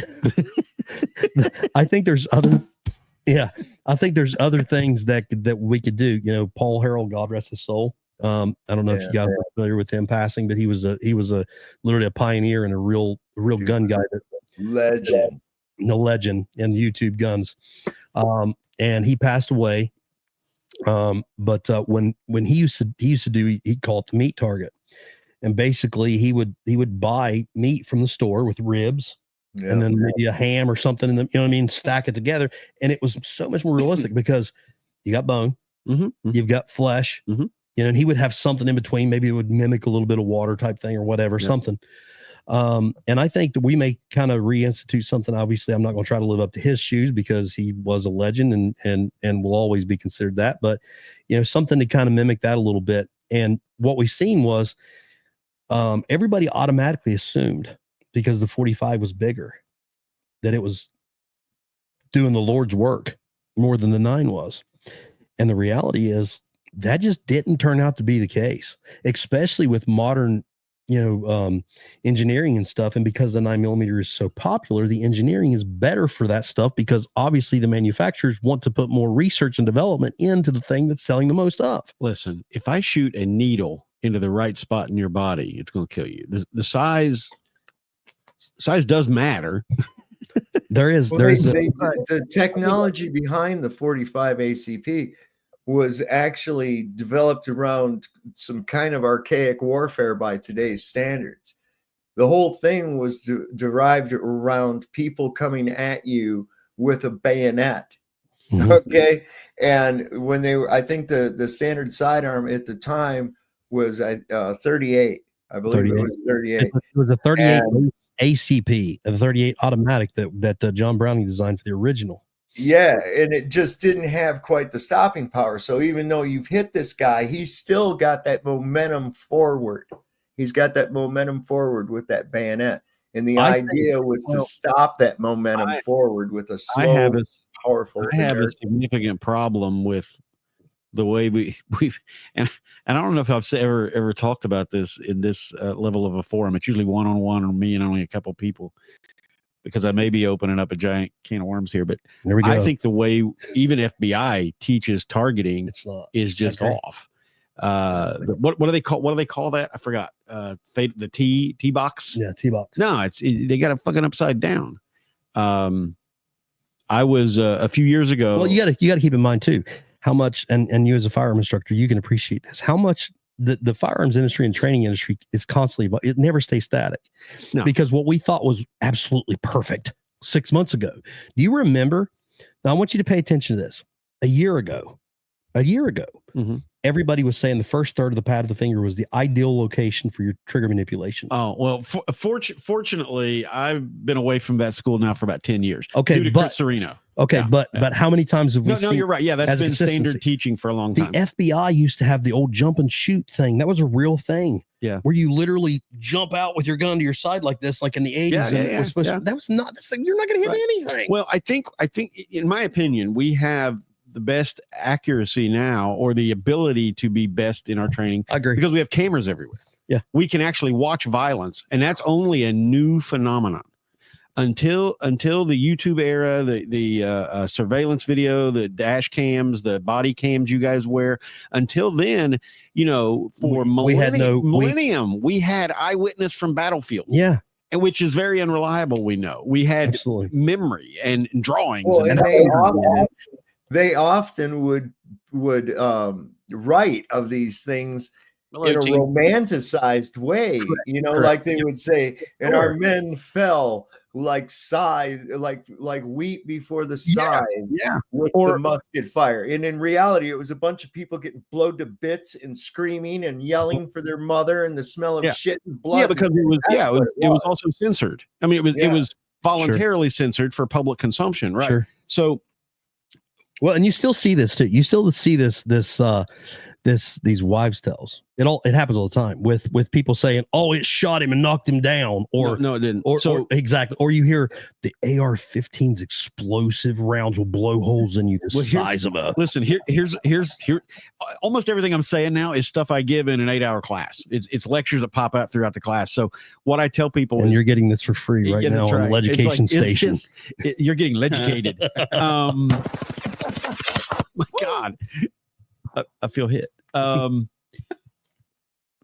Everyone knows we're definitely not getting monetized. Newton's third law of motion: for every action, there is an equal and opposite reaction. Yeah, oh yeah. So if the bullet you just shot out of your handgun actually could stop or knock down another adult human, Physics wouldn't be real. What did it do to you? Oh, it would have to knock you do backwards. equivalent to you. Right. If you want to know how much power you're sending downrange to a target, you Feel your just wrist. felt it. Yeah, you just felt it. To answer your question real fast, no, as long as we're qualified, we can carry whatever is acceptable. Oh, I don't carry the same gun that I work with. No. He carries 4 more. Just joking. Barely. But yeah, you're right. No, so if whatever round, whether it's a 45, whether it's a 9, whatever it is, if you say that, you're carrying a Python and you shoot it and you say it has knockdown power or stopping power, sure, it doesn't. Now, if you're using that as a euphemism, I get it. But some people think it's literal. Right. It's not literal and it can't be literal. Sure. There are guns that have true knockdown and stopping power. We mount them to vehicles. Yeah. Because they're called 50 caliber BMGs. Yeah, the human can't stand there and wield it without it also affecting them. Absolutely. So, therefore, if I cannot carry by pure logic and physics a gun that has true knockdown power, then I want a gun that allows me to shoot as many rounds as possible, so that I have as many options to get it right. I've used this analogy before. I would say if I pick up a small marble and I throw it at you as hard as I can I knock you down? Absolutely not. But if I picked up a bowling ball and I slung it at you, then I could probably knock you off your feet or at least knock you back. But the problem is, for me to put enough energy in that bowling ball to knock you down, I've got to be able to. You wouldn't be stable after you threw. Exactly. Right. You could knock so, me down with that. And that's why we see. You make me run. I got that dog in me. We see so much nonsense in the firearms world, with people saying, and a lot of it's because of our liberal friends in Washington and stuff that they actually have a platform that have nonsense. I got news for you folks. A 5.56 is the caliber that most AR-15s are traditionally chambered in, and an AR-15 is chambered in 5.56 millimeter, which is equivalent of a 22. It's actually a 22 caliber projectile. It's a very small projectile. As a matter of fact, the 5.56 and the AR-15 was designed as a compromise to a battle rifle. That's why they called them assault rifles, because when the Germans made the original assault rifle, and I'm saying that in quotations, it was because it was a compromise to a battle rifle. It was a way to make the guys think, well, you're more mobile and agile to be able to take this little lighter gun. You can carry more ammunition. And that was what modern warfare was beginning to be. You started seeing go away from the 30 calibers, the big heavy guns that didn't carry a lot. Like, we had the M1 Garand, which is a hero of a rifle. But the reality is you got 10 rounds of heavy recoil, you're not going to carry much ammo because it's just too heavy. Right. So they had to make a compromise. And then, God allowed Eugene Stoner to be built to be born. So, but anyway, so the AR-15 is literally a compromise on knockdown power because it was designed to be more mobile, more agile, and a better battlefield rifle, so to speak. That platform, I know it's the M16. Oh, M16, the AR-15. No, that's not what I'm talking about. I'm talking about the original design of the platform by Eugene Stoner that was Armalite rifle model number 15 was adopted by the U.S. military and called the M16. So it's still a compromise. And wounding only is not considered necessarily a bad thing in military technology. No, it's actually now you take more than one guy off the battlefield. You take more than one. Yeah. I can tell you this. I've been on a lot of different shooting calls in my career. And I've been on several of them before that I had to look for wounds. And literally pulling up shirts and I said, where you shot at? Because you agree with that? Oh, yeah. Because it's just not like the movies. Right. They're a lot of guys we sitting there talking to you, be like, I've been shot. Where at? Oh, it's here somewhere. Right. Where? It's like where, type thing. Right. So it's not what you think. And that's pretty normal. Now granted, when you talk about the difference in a rifle round compared to a handgun, it's tremendous.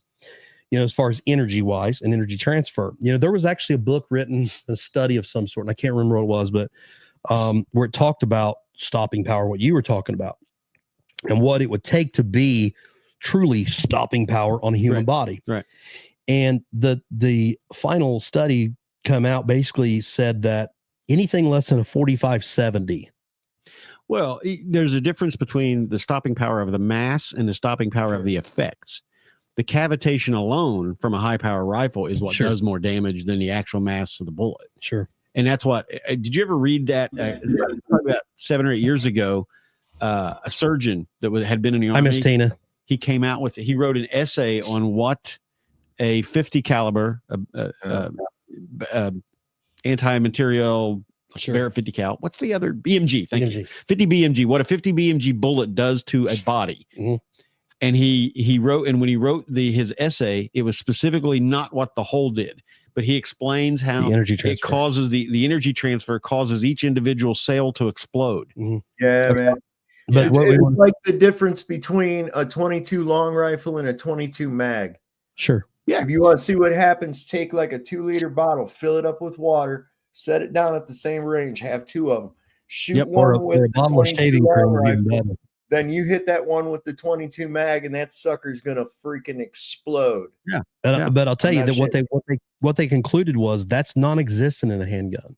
That energy transfer in a handgun that we know as a defensive handgun is just not enough. It's not enough, right? What they find was the way that a handgun neutralizes is a handgun neutralizes by punching holes in vital things. If you put holes in things that you have to have, there you go, and you put holes in lungs, that's where I was headed, and heart and brain, an off switch, then that's how you die. It's not from energy or trauma. It's literally from things that you need to make the motor run doesn't work anymore. Right. So here's that. When I said I was going to open a can of worms, here's the story. So I was dating a woman from Mag, definitely. The Magnum, for sure. Yeah. So sorry, I got sidetracked in my head there with the word Magnum. And there comes the rim shot about. Yeah. Yeah. Oh, where's it at? Where's it at? There you go. I told you guys he was slow. I was dating a woman here in Cold Grove. She was a military widow and fine woman, but we're not together anymore. But her brother was the national sales vice president for Advanced Armament. Advanced Armament, the guys that developed the 300 Blackout. So I went to my very first NRA convention, and her brother was there, and so I was I was eating on a tab and everything. Advanced Armament was paying for my food, and we were hanging out. So we went to dinner later that night, and sitting around the table, it was really one of the most fascinating nights of my life. Sitting around the table, we had some Special Forces guys, which, if you know my background, I did legal work for Special Forces for 10 years. So I was used to those guys. We had Rangers, we had Delta guys, we had as Matt Best said, you had Delta Special Forces and F&, Rangers. I'm the greatest force on the planet. Yeah. And then one of the most interesting guys was we had a guy that was, and I don't even know the name of it because it's in Hebrew. The Delta Force level from IDF was there. Like hostage rescues, blah, blah, blah, blah, blah, that type of whatever. Yeah. So we were all around the table. And so I got a couple stories that I can tell from that night. But as the night went on and everyone sort of segregated and certain people left, I was left there with a guy named Kyle Harth. And you can look him up. He's got some training DVDs. But he said he was drunk. And he said, listen, I hate training.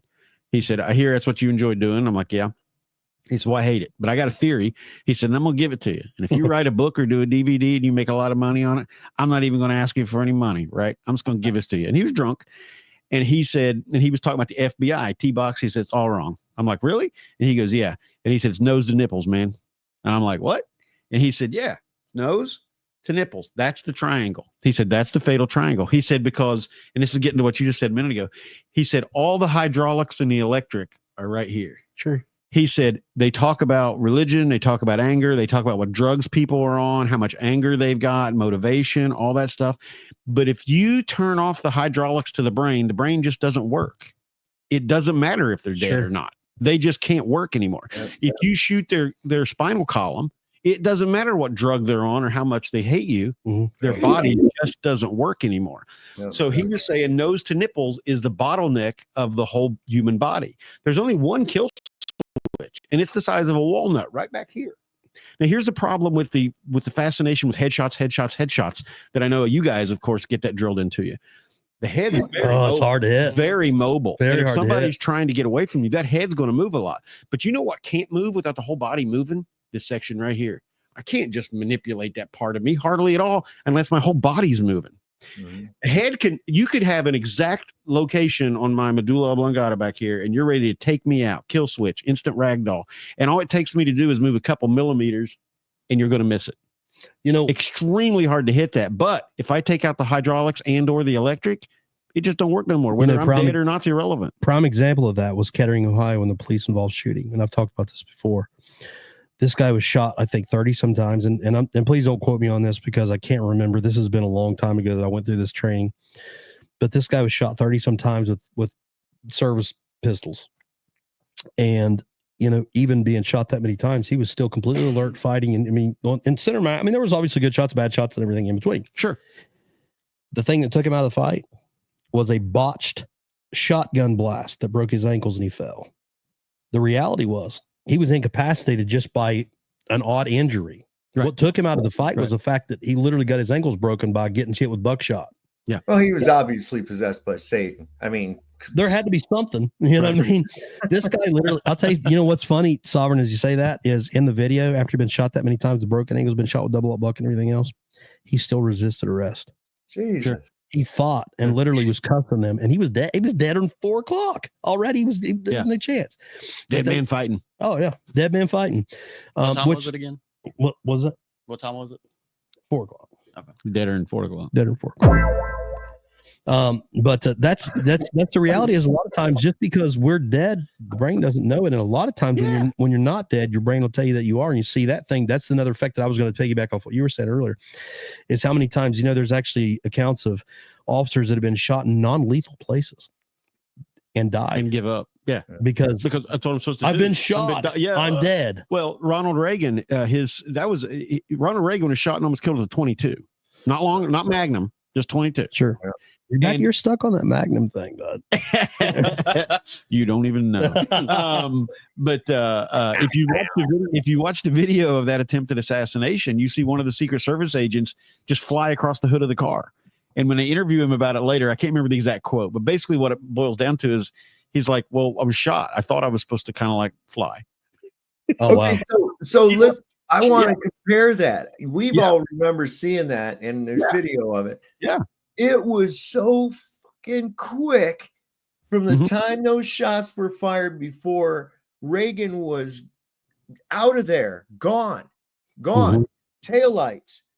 And they got this guy on the ground and everything. Meanwhile, James Brady's laying face down. Now compare that to that thing that happened in Butler, Pennsylvania. Compare that. Well, for one, Ronald Reagan wasn't fighting back to stand up.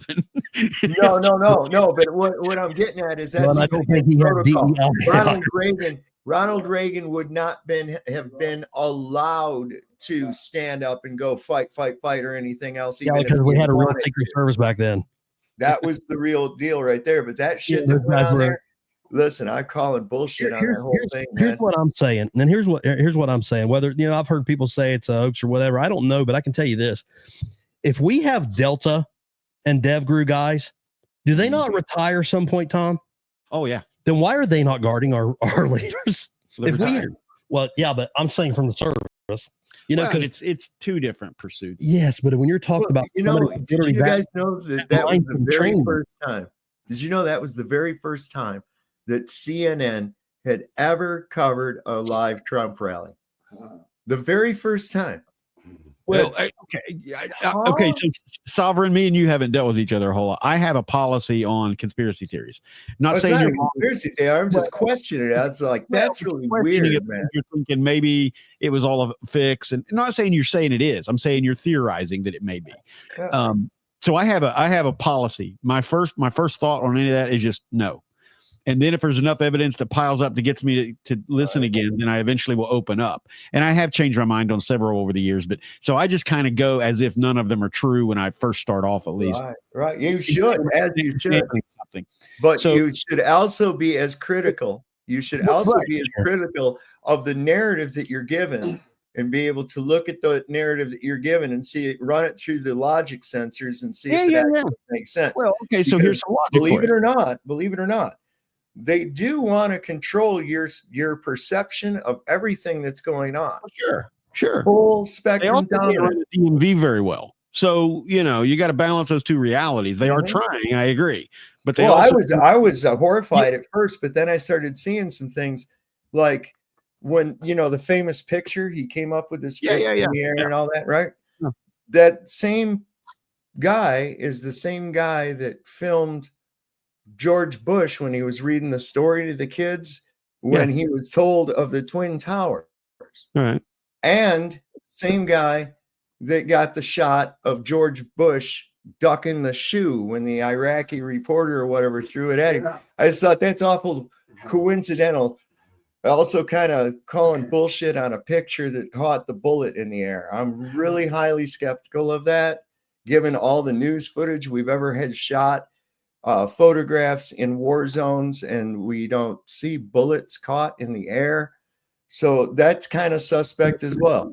The missing 2 centimeters of ear that was scooped out consistent with a rifle round, according to the examining physician, seems to have left no trace. Yet Evander Holyfield, all these years later, still bears the mark of his ear being bitten by Mike Tyson. So I have to look at all of these factors involved. Sure. And let's face it, that would be a great PR thing. It really would. The guy is totally associated with the Vince McMahon and the wrestling and all that. Yeah, absolutely. But when we talk about the quality of Secret Service, here's what I've told a few people after I had time to think about it. Because they usually talk about Trump having the B team, right? Or he didn't have the A team Secret Service. So think about this. Your A, B, and C team are on the president, which was Biden or is Biden, right? So you got a couple different shifts. It's not just 1, 2, or 3 people. His detail was Meal Team 6. It was a bunch of fat chicks from Meal Team 6. Come on, man. Well, or is it? Come on, you're slacking, Evan. That should have been a rim shot. So you got all the A team is on the president. The B team, I would assume, is either on the vice president or the first lady. Did you know that she was raised up in a middle class family? Yeah. Oh, yeah, I heard that. Before.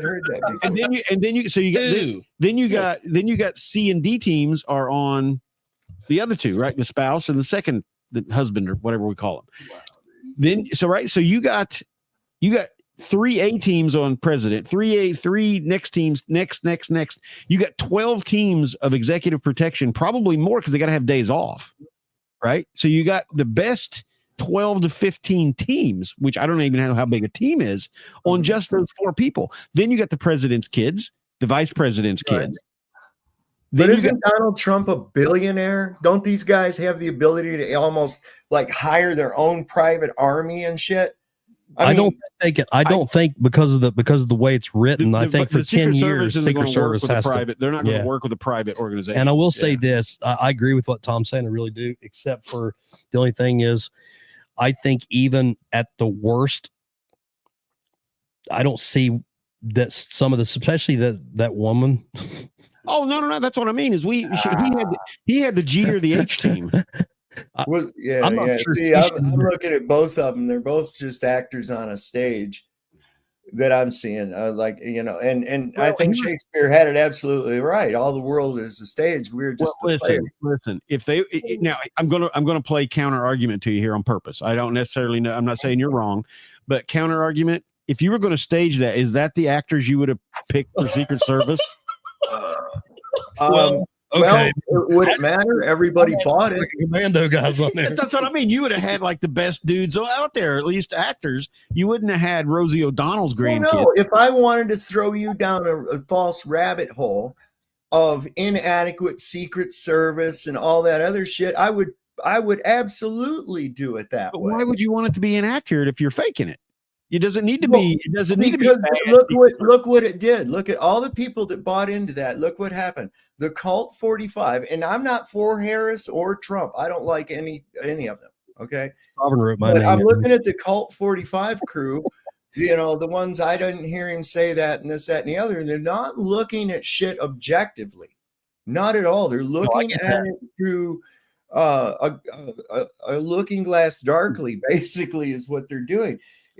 They're only filtering in the shit that they want and totally discarding the things that signal some dangerous things that he would do. So what I see it ultimately coming down to with this, yes, absolutely. The guy was totally best friends with Vince McMahon. That had all the earmarks of one of those WWF performances. But the thing is, you have to look at what did we end up with? They always want you to take the lesser of two evils, which of course is still evil. We were given a choice between Marxism and Zionism. Both are created by the same people, and they both lead to the same place. And if you don't believe me, just take a look at his cabinet picks. Let me ask you this: Do you think that there was real shots fired at all? No. Okay, so you don't think that the shooter was really neutralized either? No. And you don't think that you cannot convince me with any degree at all that people that were saying, "Oh, look over there at the guy up on the roof," and they're going, "Where?" No. I'm not trying to convince you. I'm trying to find your angle. So yeah, that's what I'm saying. I saw a lot of obvious bullshit. So you think that it was a hoax in general? Yeah. Like there was not a shot fired, nothing. So what about the guy that was hit though? The guy that literally died? Do I really know that the guy was hit? That was something that bothered me when I was watching it live. When I was watching the event live, it really bothered me that it was like post haste that these state troopers come in to that area, which is a crime scene. There's still people there where bullets have just been fired. Nobody's clearing out the area. There could be other shooters. Anybody with assault would already suspect that, even if it weren't the case. And then they pick up this supposed guy's body like it's yard trash and drag it from the stands so roughly that most people thought that it was the shooter that they were dragging out of there. No one does that. There hadn't even been a pronouncement of death yet. That can only be done by a coroner. If anything, EMS would have been the ones to move it, or they would have to move the body in a particular fashion. Because as you just pointed out, the headshot is not always necessarily the kill. So I saw some really suspect shit going on with that, man. Well, I personally think my opinion is, from watching it, the first thing is I think it was legit. I really do. That's just my opinion. From a gun aspect, I do, because I know what they were trying to say. If what they were saying, let's just give them the benefit of the doubt for a minute. If what they're saying, I can tell you that as much as I shoot, and I shoot a lot, there's no way that with a cheap $500 AR-15 and an EOTech, that 100+ yards, that I could accidentally miss, because to be able to pull that off to hit him just in the ear would be a super marksman with a very, very high powered scope. And I want to answer something. I seen somebody just a minute ago that Evan actually, the wound that was on his ear, or what he was hit with, would have been a direct fire from a 5.56 diameter projectile, or 22 caliber projectile. It's very, very small, very, very small. 2 centimeters, Chad. That is 23/64 of an inch, almost 3/4 of an inch. Yeah, it's a graze wound. Yeah, it literally just.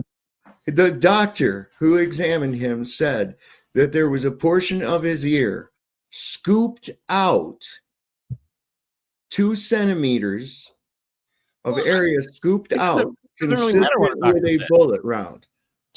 It's irrelevant what the doctor said. Well, you cannot regenerate cartilage, my friend. I'm not saying you can. I'm just saying whatever word the doctor used is irrelevant. Where's the wound? It healed right up. He's an octogenarian, and his ear healed up that quickly. I personally, like I said, I don't know. I have no reason to think that it was faked, simply because of the way that I think his reaction to it was. And if you look in really high speed, you can see something literally after in the freeze frame, you can see something glance through the air.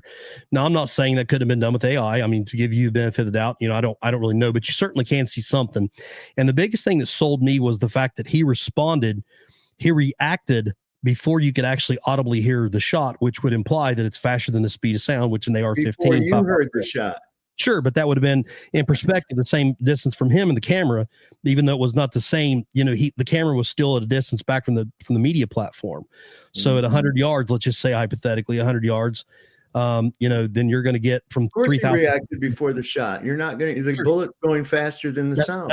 That's what I'm saying. That's why I'm saying that he would have had to been an awfully good freaking actor to be able to pull that off, to know exactly how to time that out from the time to be able to go, oh, and grab his ear and fall down when there wasn't even a shot, because the average person would have said bang and said, oh, I've been shot. It wouldn't have been the other way around. He wouldn't have grabbed his ear and then hear the shot. And how did his shoe come off? That's his shoes. his shoes came off because as he stood up, he says, "Get my shoes. I need my shoes." I mean, And then it refers back to this ritual that takes and gives anointment. Now, listen, there's a ritual that's done that gives anointment to someone to a priesthood. Okay, now let's not forget that Donald Trump was anointed as the Moshiach by the Pharisees over in Israel. Okay, that's the version of their version of the Messiah. Okay, so he was given this crown already. And there's a thing about where Aaron took the blood from the great toe and placed it upon the ear of the right side. That has to do with the anointment of someone from the regular class to a priesthood. Well, to take a more realistic approach, what I think is, I think he just got his loafers knocked off when a 70-some-year-old man got tackled by a bunch of people. Yeah. Velcro shoes. So let me ask you, since we're on this topic, and we'll shift a little bit. What do you think, Tom? What do you think about the overall election, how that went down? You think that was a blindsided thing? Well, I mean, according to who you think got blindsided. Well, there were compared to 2020. Well, I'm one of those that still think he won 2020. Mm-hmm. Me too. Well, now, where'd those 20 million votes go, man? Those are the ones they cheated last time with. Right. And there's two different ways to talk about the fraud of 2020. And to quote I believe it was Good Old Boy earlier, to quote him, here we go. He was talking about Sovereign, I think, when he was talking about when Sovereign starts his hippie stuff and his Cheech and Chong stuff. And that's what I'm going to refer. You know what, Sovereign, you want me to do? I need to get your voice recorded saying, "Here comes my hippie shit." And we're going to use that as a clip.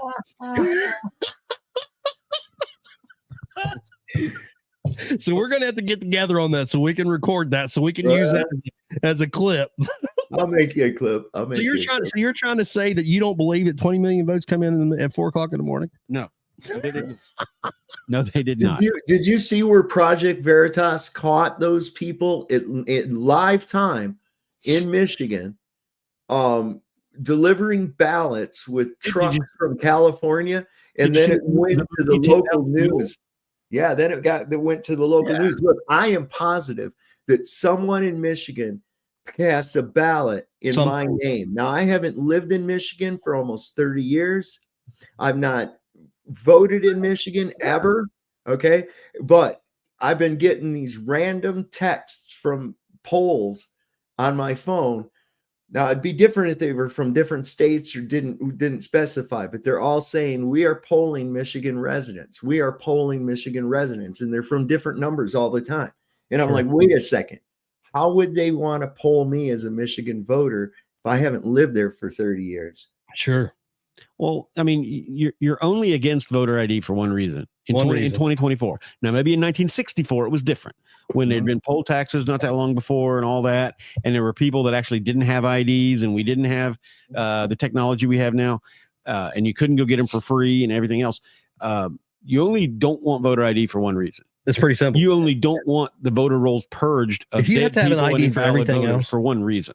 You have to have an ID. Won every state that doesn't require. The ones that don't require voter ID are the ones that she won. Right. Absolutely. Shocker, isn't it? And then not only that is they in the 2020 election, because of with the excuses of COVID, they took things that were considered fraud a month before and then passed laws in states that made them legal, which we would have called fraud just a few days before they passed that. So it's a nuance, Tom. That's the word. Yeah. And then, the Constitution is plain as day. It's what we call black letter law, right? That says the voting is run by the state legislature, not the state judiciary, not the state executive, no bureaucracy within a state. It is the state legislature. And in Pennsylvania specifically, you had the Secretary of State and the Board of Elections supervisor changing the rules on the fly. And then when we tried to take it to court, the courts are like, oh, no standing. They just didn't want to get in the middle of it. That's all that was with the courts in 2020 is they just refused to get in the middle of it, which I condemn them for. However, that's all it was. When people act like it was more than that, it was not, because I can show you in the Constitution right now. It's plain as day. There's no ambiguity. There's no weird 1700s words. It's easy. It's the legislature has to say so, and that's all there is to it. Well, so by any normal election previous to 2020, he blew it out of the water. I have no doubt in my mind he did. our three branches of government haven't really followed the Constitution of the United States. If you look at it, really, too, and there's evidence of this since like 1933. Okay, not the judiciary, not the executive, and not the legislative branch. They have not followed the Constitution of the United States. The judiciary hasn't followed the Constitution since 1803. No, I mean, and they've been on the wrong side of damn near every decision they've ever made. I swear to God. It is the biggest, I don't know if you call it a mistake, oversight, whatever you want to call it, of the founders, was not writing out the actual role of the judiciary. So it's kind of hard to say they're not following the Constitution, because it really doesn't say a whole lot about what they're supposed to be doing. It's because their appointments have more to do with their political leanings than it does to their judicial wisdom. That's what it is. And what kind of bullshit they can get passed through. Yeah, there's no other fucking choice. But I think that kind of plays into exactly if you look at the appointments that Biden made for all of his appointments throughout his tenure, of how crazy one-sided he went. Like, he was trying to load the courts completely based on political ideology, which is, kind of the idea behind it anyway. I just think that sometimes we get so deep into that, that it probably isn't real wise for somebody to say, oh, well, this is my politics, so I'm going to put somebody in there that's going to represent my politics, as opposed to realizing that you could potentially be on the other side of that. Listen, it's 2024. Oh, I agree. Name me a subject that is not political. It's impossible. That's right. Because ultimately, even morality boils down to politics. Well, because it applies to politics. Sure. Right. So there's not a way to not make appointments political. Appointment of a dog catcher is political. It doesn't matter. They're all political, because they're either going to support something or they're either going to be against something. And the person that's appointing them is either for what they're for or against what they're for. I mean, it's the way humans are. Well, and it comes down to that these people that are going into these office, whether it be a representative, a congressman, executive branch, don't really have your best interest at mind. They have their own interest and their agenda's interest. And this is why partisan politics like that, party politics, is a fucked up way to go. It really is. There's no other way to do it. I mean, people say stuff. I mean, no offense to you personally, man, but people say shit like that all the time, and it doesn't mean anything. How would you ever get rid of a party? So what I'm saying is, we all have to have different. Take the money out. Take the fucking money out. That's not possible either. No, sure it is. Absolutely, it is 100%. Look, you should not be getting rich. You should not be getting rich. You didn't say get rich. You said take money. Well, then you want to tell me how a civil servant can become a millionaire on a civil servant? But that's not what you said. Well, that's what's going on. That's what I mean. You're talking about people they're not focused on what's the most important branch of the government, especially when it comes to your economy. You have to focus on your district. You have to focus on your congressman. All of anything that has to do with money always starts in the House of Representatives. Yet people pay the least attention to that delegate from their district than they do to who's in the Senate or who's in the executive seat. Correct. And that is where the power actually lies. Well, that in the Supreme Court. No, it doesn't. No, it should. Yes, the power is amongst us, and that is the closest representation that we have to the government is the Congress. It should be your closest affiliate to the government. I get what you're saying. Well, the only part of our government that actually is democratic by design is the House of Representatives. Sure. That's what he said. We're not supposed to be a democracy, though. We're supposed to be a constitutional republic. I didn't say that. I didn't say that. I said the only portion of our government as it was designed is the House of Representatives. Right. The Senate was to be appointed by the state legislatures. The president is to be chosen by the states through the Electoral College, not by popular vote. And the judiciary is appointed and consented by the Senate.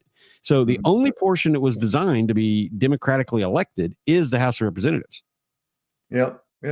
Now and the ones that have the most direct influence on your life, in all reality, because nothing can be done. Nothing can be done without the purse. Nothing can be done without the purse, and the purse strings belong to the Congress. Right. Yeah. Yeah. I get that. No, I get that. I know what I know what he's saying. I understand the point totally. I think the problem is when they load up the House, which the Democrats had control. And I don't want to turn this into a partisan thing, but I think you guys probably guess. I'm a political atheist, so I'm not. You're gonna offend me. No. I'm too conservative to be called a Republican. but anyway, so I think that when they load up one side, I think that's where we fall into place, because we've seen that when they were talking about even the immigration issues and stuff. And I'm going to tell you something. This is something that he and I have personal experience with. Just recently, we were on a call where there was an undocumented immigrant. I think is is that the correct way of saying that? In Ironton, Ohio. And he had used a car that was not his. No, believe it or not, he didn't have a driver's license, and he wrecked into some other cars and tore these cars up, and he was drunk. Well, now let me break this down for you so you can realize how awful this is to have to deal with. I know where this is going. Because first of all, who do we charge? Because he can tell me whoever he wants to be. All right. I have no way to be able to identify him. It's not like the FBI files are going to have anything on his fingerprints. Wando. Yeah. So we can write a ticket to whoever, put whoever in the jail. Yeah, he's falling behind on his rim shots, isn't he? So anyway, Evan fell asleep back there. What, Evan? Wake up, bud! Come on, we got to get to talking about guns again, or lifting weights or something for Evan to wake up. It's political stuff. So show some dancing girls. That'll get him perked up. Is that good enough? So anyway, so here's the gist of it. Our jail is overcrowded, as you can probably imagine. A lot of jails are all through the country. So because of that, we have to be real selective of who we put in jail. Well, guess who we're not going to get in jail? Somebody that's just DUI, illegal immigrant. So now I have an illegal immigrant that just because he crashed a car into citizens of Ironton's cars, he doesn't have insurance, doesn't have a driver's license. Obviously, they're going to be responsible for his recklessness or whatever you want to call it. Uninsured motorist. Sure. We're required by law to read him a form to explain the consequences of not testing for it. And which he doesn't understand. And he doesn't care anyway. And it's irrelevant to him. And he literally told us, he said, because we told him, basically we were going to call ICE, and he goes, I don't care. I'll be back in a week. That he did. And the reality is, if we do charge him, he's not going to show up. Why would he? Who cares? Who cares? And if he does show up, or if we don't put him in jail, you may as well forget it. Right? But we can't put him in jail because we don't have the room for it, and we don't know who he is. So the people that were really taking advantage were tax-paying American citizens that had to be there, that had their cars parked, that weren't breaking any laws, right? Mm-hmm. And that's so sad. It is. And that's one of the unspoken victims of the immigration issue is, we think of the big ones, the Laken, what's her name? Laken Riley. Excuse me. We think of those. Or as Mark Levin says, Lincoln Riley. God bless him. Excuse me. Is that what Brandon called him, isn't it? That's what he called her. Yeah, he says Lincoln is what he said. He doesn't say Lincoln. He says Lincoln Riley, but he has an N in there. I think. Listen, I think him and Jill both. I think that they both voted for Trump. I really do. And you know why I know? Did you see Jill wearing that red dress on election night? Yeah, she's wearing a red dress, and then as soon as Biden was on camera the first time after it was known what happened, smiling. He hasn't smiled that much since before he was vice president. Yeah, man. Yeah, he was happy. No, I think he absolutely voted for Trump. I think both of them did. Yeah, it's kind of obvious, I thought. Yeah, that red dress, listen, they signal to one another with the way things they wear. Okay, they really do. There's a hidden language within the shit they do and what they wear. Dude, I think the biggest problem with what you're telling me you believe is you actually think they're that smart. No, it's just it's well known, just not by you. It's not a big thing. I mean, I could train them. I could teach any kind of a special ed kid that if you see a red dress on me, it means this. If I see a blue dress, that means that. When somebody wears this, it means that. Think of that. You got to remember, brother, these people go to schools to. Oh, I know what you're saying. I know what you're saying. And also they are actually trained to kind of fit in with you and make that you believe that they're just like you. And, I just think they're not way too much credit. Way too much credit. Well, no, they're not real bright. That's why they have handles. It's like this. You know, when I gave that story earlier about the Serengeti and that water puddle being like Speedway, just because everything is going towards the water puddle doesn't mean that they communicated with each other to do so. It's because it's the water. It's common goals, not common thought or even communication. It's just common goals make things look. Well, the entire orchestration of the theater of geopolitical events as we see them are a well orchestrated. Oh my God, no way. Oh, absolutely. Absolutely. Absolutely. If anything happens, you can guarantee it was planned. 100%. Wow. You can see the writing on the wall 90% of the time before it actually comes to fruition. You really can. You give them way too much credit, man. Who's them? You think these puppets that you see are actually running? I wouldn't. Even if I knew their name, I wouldn't know who they are. These people are in the shadow. You're giving them a collective goal, a collective intent, a collective communication, like the Council of 300. I want to what? The Council of 300. I don't know. I didn't hear it. Uncle Artie, I did get your text. I answered you back. The Council of 300, man. Dude, there's all kinds of councils. Yeah, but the 300 are a select. They are a select crew. You don't just get to go join it. Nope. I should be able to. So, you have to look at who's really pulling the world strings around this place. I know who's pulling strings, and I know who's trying to pull strings, and I know who wants to pull strings, and I know who pulls strings what they want to happen. I just don't think they're as good at actually making it all happen as you give them credit for. Well, I think if they it's not them. What I'm saying is they. As we see them, Putin, Xi, all these people are all puppets of the same puppet masters. That's what I'm saying. You're under the illusion of this international sovereignty and all this strife and everything, when in actuality, it is orchestrated from above that.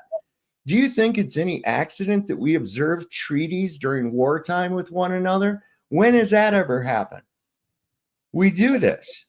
I'm not even sure what you're talking about now. Sure. There's treaties in place right now that despite the member states of that treaty being at war with one another, it's still observed. We go ahead, we set these certain limits upon people that are agreed upon worldwide and not by you or me. Okay. How is it that everybody the last 4 years agreed on the same protocols? We all know that was BS. I don't know what you're talking about. But they agreed on the same protocols. Every country had the same. That's basically international agreements or treaties, like the Geneva Convention. Did you not? Not just that, but the last 4 years, there was an event that took place where everybody had to wear a little thing on their face, right? Oh yeah. Every country in the world agreed to the exact same thing. We all know that was. That's the Sarah. They all had the same protocols. I think you guys are saying the same thing, but I think you're giving. I think you guys are. Here's what I think. I think that Tom is literally saying that these people are too stupid to really come up with a real plan. And that's I think not their plan. Well, what I'm saying is, like, for instance, the mask thing for the C word. And it's a shame that I can't say the word because YouTube gets mad at me. Listen, all those governments and all those people, we know people want to seize power, use power, and exert control over other people. Listen, it happens between two neighbors in this stinking apartment complex we're in, right? You ever see somebody human behavior is to find a way to control somebody else, right? I cut my grass every Saturday. Therefore, I think everybody else should have their grass cut once a week because mine looks good and theirs should too. We all want to exert control over other people and make them live in a way that we approve. That's a natural human occurrence all through Adam and Eve or the first caveman, whichever you believe, until now. When COVID became an excuse for governments to exert control, they all seized it because they all wanted to exert control. There was no table at which they all sat around and said, let's do this. There was a bunch of tables. It's not them. That's what I'm trying to explain to you. But they didn't coordinate all this in some sort of mass. That's right. That's right. They didn't. These people that you know of. Hold on. they The come people from that you motivation. know of are under the control of puppet masters, is what I'm telling you right now.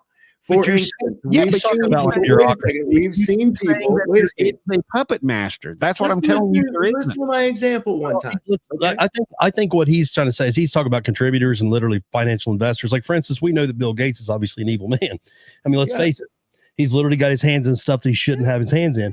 You know, the fact that he was buying into all these C-word vaccines and stuff like that as a technology expert, so to speak, type I thing. understand. Yeah. I think that's what he's trying to allude to. And I think it's I'm looking at it like this, the though, power, Chad. the power he's literally saying like the power of the dollar is literally the puppet master. Literally, Well, it's not even just that. It's not even just this. Let's just take, for instance, you've got this corporation, right?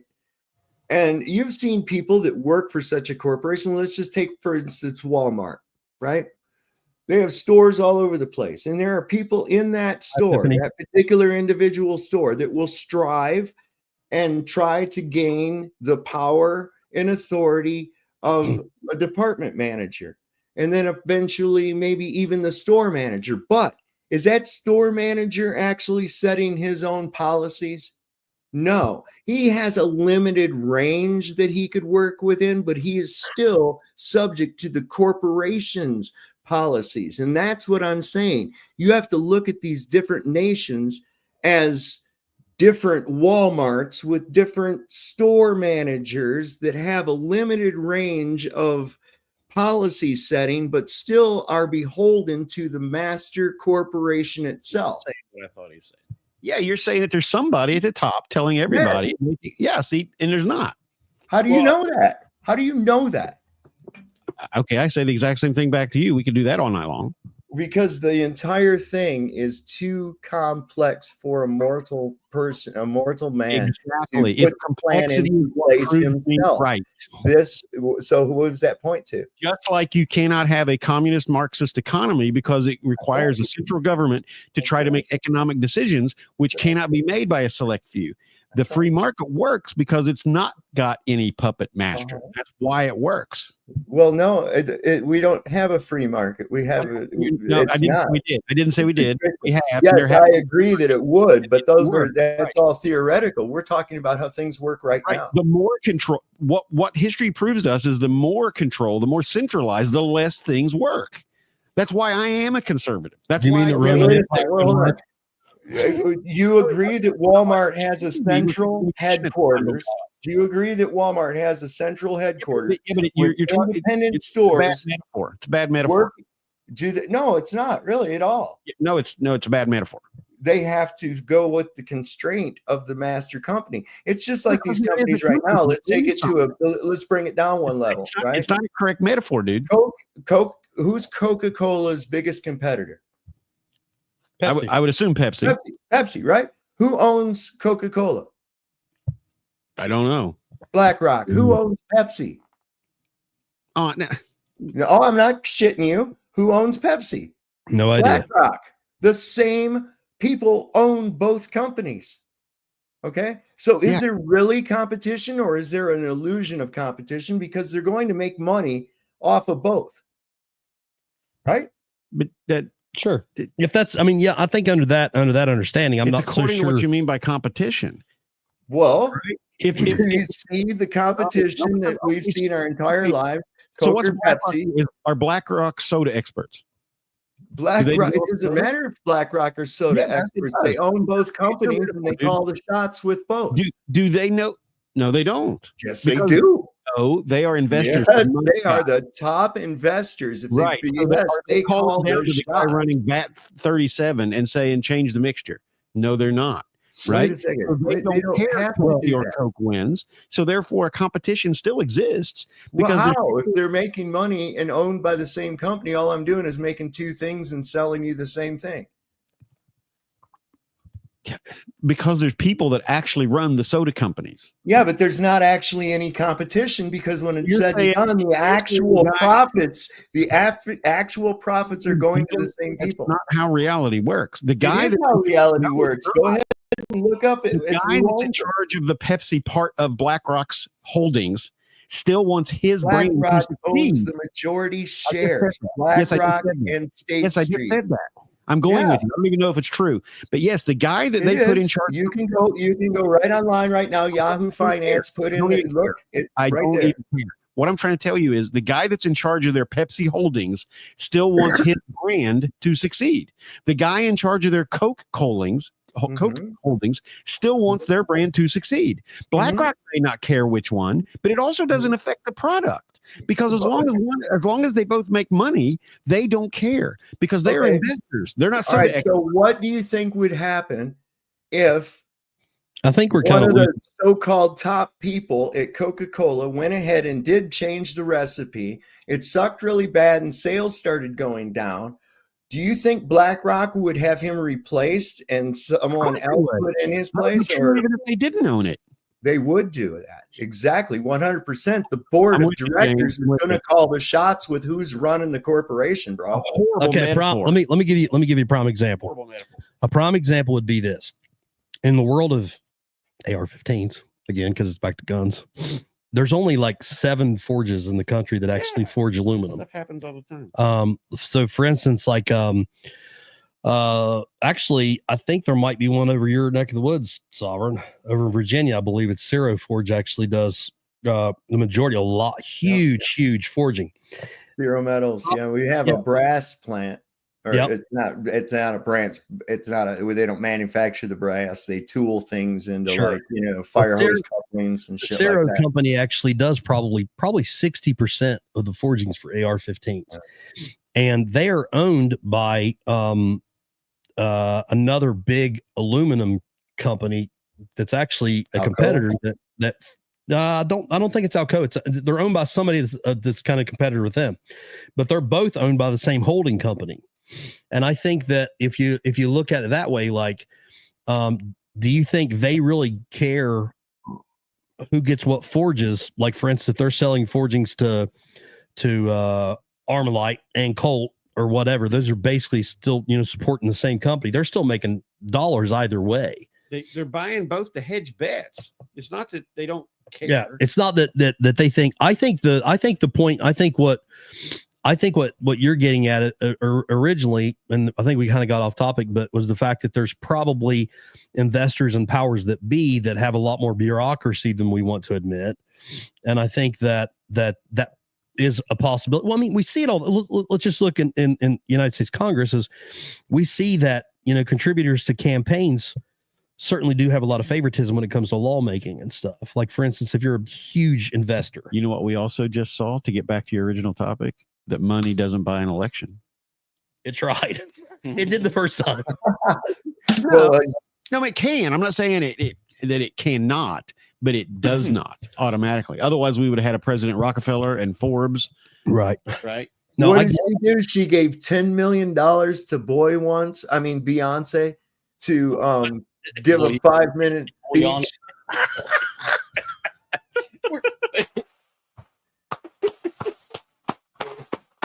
I haven't heard that one. Oh, okay. So, what do you got? Let me ask you this: if we really do question the integrity of the elections, and let's just say that we do, because I mean, you could be on the left and you could say, because they did it in 2016. The left said that it was Russia and all the stuff that was involved or whatever.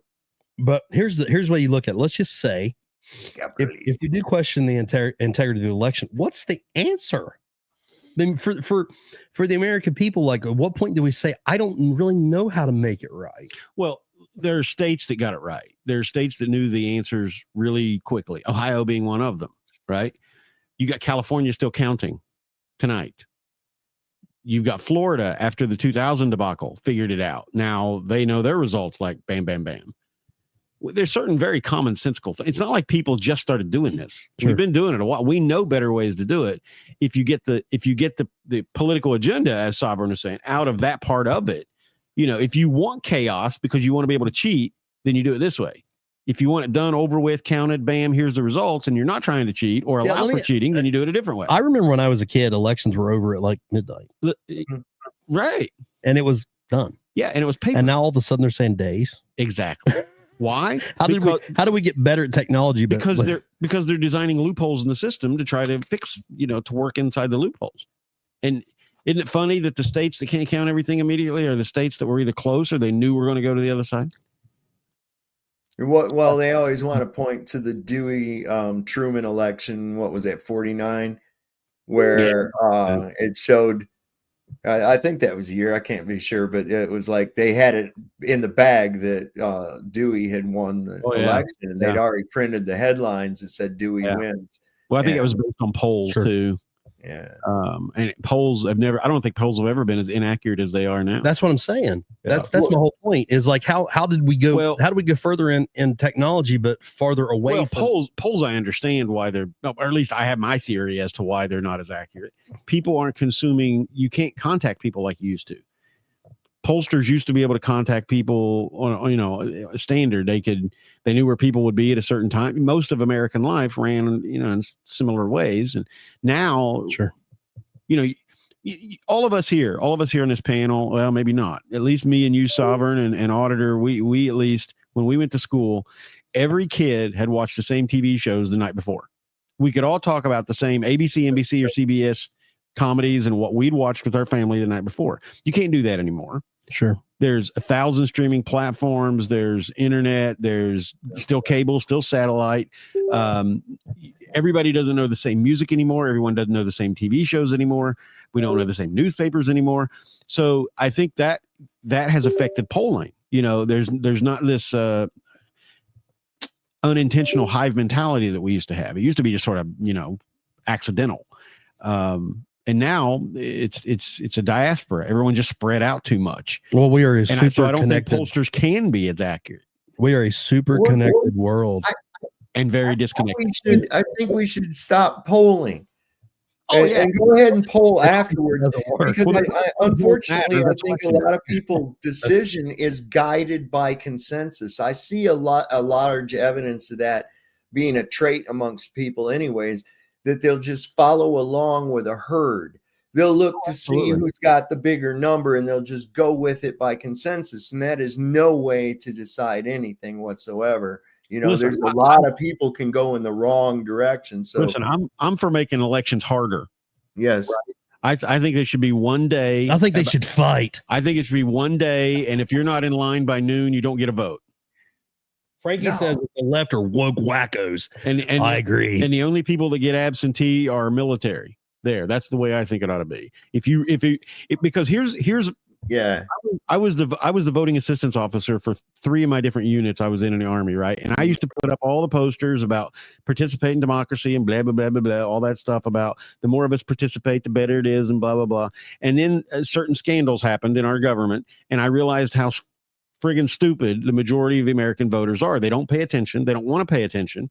They'll barely listen to you, even if they ask you, hey, what's that mean? I didn't understand what they said on the news. And you try telling them, they barely listen long enough to even let you tell them when they want to know, supposedly. So the way I see it is, if you don't care enough to know what you're doing and make sure you're there to vote, you probably didn't care enough to know why you're voting.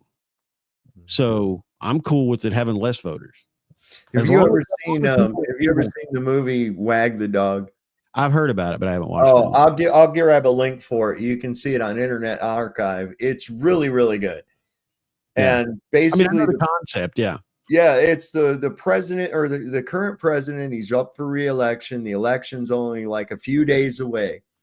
And a scandal breaks regarding him and the equivalency of a Girl Scout. Okay. This is going to hurt shit, right? So they call in a fixer, Robert De Niro, who gets a hold of a Hollywood producer and shit. And what they do is they distract the American public with a war that isn't even really happening. And you watch this thing and you start to realize how easily they could do something like that to you.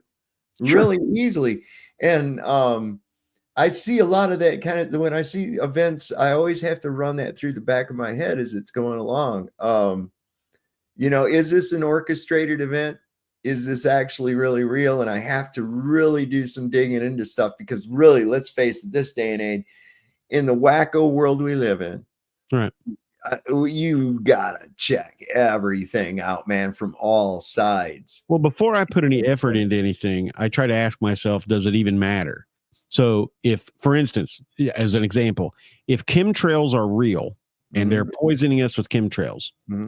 Why do I care? I can't do anything about it. It's not actionable. Well, yeah, you can, because there's a few states. No, there's a few states right now putting through legislation to ban them. Okay, you're proving my point, but you didn't let me finish. The thing that I can do is try to elect good government and have good government. And you know what? Even if chemtrails aren't true, that's still the answer. That's what I mean. Oh, if it doesn't actually matter, it's not worth my time or attention. Right. Yeah, because now if it's something that, if it's true or not true, and I have to literally act different in order to affect change, well, now it matters. It's actionable intelligence. If it's not actionable intelligence, it's not worth my effort. You know, I heard, and I'm definitely looking into it because I'd suspected such a thing. I think we all can admit that over the last decade or so, as that has been increasing, and there has been an increase, we've seen this also, people getting crazier and crazier and crazier.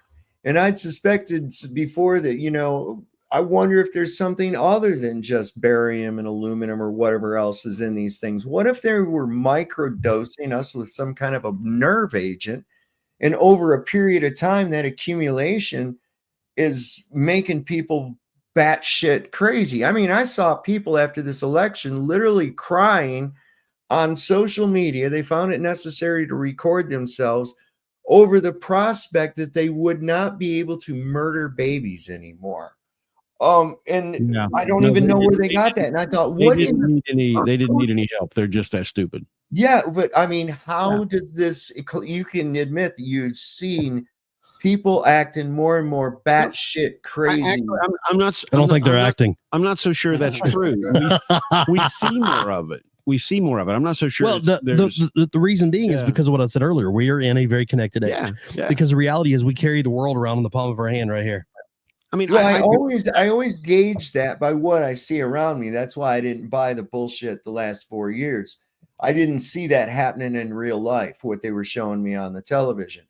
But I am literally seeing this in my daily life. People that were once rational thinking human beings that suddenly, gradually acting more and more irrational as time goes on. Sure. Well, weak minds believe what they want to believe, first off. So if you feed someone a lie and that's the lie they want to hear, they're going to be inclined to believe it because they want to. So the left bought into the Baghdad Bob effect of the Biden administration, calling them things, you know, that you could look out and see gas rising and they'd be like, no, the economy's great. And you'd see all these indicators in your real life and they'd be like, no, it's great. It's really, truly. You just got to look at all these numbers, and they put up charts. I actually had a guy people are literally like, tell me, great. He literally told me in the past few months, and Evan and I actually went and talked to a guy. I'd bought a new mountain bike, and he told me, he said, the economy's flourishing. Oh, fucking amen. I said, what? I was like, he said, yeah, he said, the economy's actually flourishing. That's why we're doing so well. And I said, in what regard? Like, I'm not understanding. I said, because I can tell you that my dollar doesn't seem like it goes near as far. Right. No. And he was like, well, people are making more money and products are costing way more money. The value of the dollar is crap. Well, you're failing in every area. How is this a success? Right. But just like you said, they're so convinced and they're so dead set. They've got their talking heads that they listen to. Who's that one dude? Rachel Maddow. They listen to everything that guy says. That guy. Everything. What's the guy, Tom, with the Young Turks? Sink Uger. Yeah. Uyghur. Oh, Shank Uger. Shank Uger. Yeah. What? He's a friggin' idiot. He's a buffoon. Oh, he's a moron. Yeah, man. And there's a bunch of other ones too. I mean, just prime example, and I'm not trying to get on the chili wagon here, but look at that. I mean, let's just say hypothetically that even 30% of his viewers are legit. 30% of people buy into that crap. And he was talking about running for some kind of office too, Chad. You remember that? He was talking about running for mayor of Ironton or some shit. He's going to run for governor of Ohio. Oh yeah, that's right. Yeah, that's what it was. And he's I'm not gay. Hang on, we got, but I would fuck you, McKnight. whoa. We got Terry. I said the right words, and now Terry's chiming in. I was going to say not only was he going to be governor of Ohio, but California and every other state that he visited on his way here and back. Well, yeah. I mean, it should be the empire of Chile. Right. I think that's the fairest way to be able to say it is we're going to have the empire of Chile. Speaking of which, because I have been kind of disconnected in the chat, fill me in. What's been going on in the auditor scene since the old educator's been absent? I'm curious because I really don't watch these guys. I never have. I don't want to. But there is times it is amusing, to pay attention to what they got going on or whatever. And I have noticed that it's kind of like politics. If you step away from it for a minute and you come back, it's crazier than it was. And once again, I don't follow any of them, but the last ones that I remember that were probably even more outlandish than Chile was Terry. What was that guy's name? The guy that literally tried to get shot all the time. Sure of his name, but the one was always scratching his back or something. He claimed. Yeah, he was. I think he was a black dude, maybe, and he was always wearing a big jacket or something. I can't remember. I don't remember. But he was a wacko, man. I mean, like he was just literally just doing stupid stuff, trying to get shot, like the way he was acting. It's like, you can't really think this is a good idea. Whether you hate the police or not, you're an idiot. From what I understand, that this guy would like roll around in the bushes, like lay down in the prone, just be weird. And I've heard that he'd even have people call the police just to tell him, you know what I mean? Get it. It's like he just wanted trouble. I mean, seriously, that really is kind of what it was about. The guy would just put on a show, create a scene. I don't know if Tom's even, because Tom's kind of come from the different realm. He's not really been exposed to the auditor frauditor world other than a little bit through us. Just on the panels here. Yeah, and they've got these guys that Tom. These guys will have people call the police on them, and then like stick their hand behind their back and like taunt the police to try to shoot them. That Floyd dude, man. Yeah, that's his name. What's his shoot, man? I can't remember what it was. Omaha something. Ain't it Omaha? Yeah, can't remember. But I was like, that dude's wanting to get killed. He's wanting to get killed. You go into a predominantly white area and start jumping around like a ninja, rolling around in the bushes and shit. And when the cops come up, start putting your hand behind your back. You're just asking for trouble. Whether they're in the wrong or not, it doesn't matter, man. You can't unshoot a dude. Right? Yeah. Well, and that's the thing too, is I think it kind of boils down to the fact that, I say this all the time and I preach this to people, is your decisions determine your destiny. And if you're an idiot and you make bad decisions, your destiny is going to reflect that. Okay. So if you can't have enough head on your shoulders to prevent yourself from getting killed, what good are YouTube views? I mean, what else? So are you trying to say if you play stupid games, you get stupid prizes? I think that's the old saying. Stupid should hurt. So is there anybody that would have, I'm curious, does anybody on the panel have access to look up one of these videos? I want Tom to see this. Can somebody find one of these? I want you to see this. This guy's nuts. Like seriously, he's out there. Even if it's not him, somebody that's kind of that level, because these guys are absolutely buffoons. Did you see the guy it was supposed to be like a comedy TikTok channel or something, and he was dressed like in an all white robe, and he was in New York City, and he'd carry around a backpack, and then he'd throw it and yell Allahu Akbar and run off. Yeah, I noticed he didn't try that around here. I don't think he did it in New York. I don't think that would work over here in hillbilly hell. And I mean, because there's too many people that are packing guns around here. It's like a lot of guys will ask me, like, well, don't you guys, when you guys see guys that are armed, don't you look down on them and stuff? I'm like, dude, I'll be honest with you. In our area, I'm more suspect if you don't have a gun. You don't fit in. Yeah. News Now Omaha. That's it. Yeah. Oh yeah, that's what is it? News Now Omaha or something like that. I'm pretty sure that's him. There's some good ones, man. And that one dude, what was the Glenn guy from out west, the wacko that went around starting trouble with everybody all the time? There's a link, Chad, to his channel. Okay, you just put it in the. I put it back in the private chat there. News Now Omaha cop block. Yeah. See if you can. Yeah, News Now Omaha cop block. That's it. This guy's he's something else. He's got one with a thumbnail, some woman with the fucking looks like that Winchester. I can't really tell. I don't know what that Sometimes is. I wonder though if guys like this, it's more the chili syndrome. Where let's see, how many subscribers does he have? 139,000 people watch this wacko. You can't tell me that they're not really watching him just to see the inevitable fail. Yeah. Because waiting for the crash. It's what's going to happen. It's like watching a train wreck slowly. Was there a certain one that I've never watched this stuff. I think I was on somebody else's panel at one time and they shared one of them and I was just blown away. Like this guy's actually out there like taunting. I mean, crazy. Yeah, he's a nutcase, man. It's almost impossible. I fell in with these guys in the beginning, huh? What is it now? You broke up, Terry. Oh, a news video on him. Yeah, I saw that when I was doing a search. I said it was almost impossible to believe that I actually fell in with this crowd when I started, huh?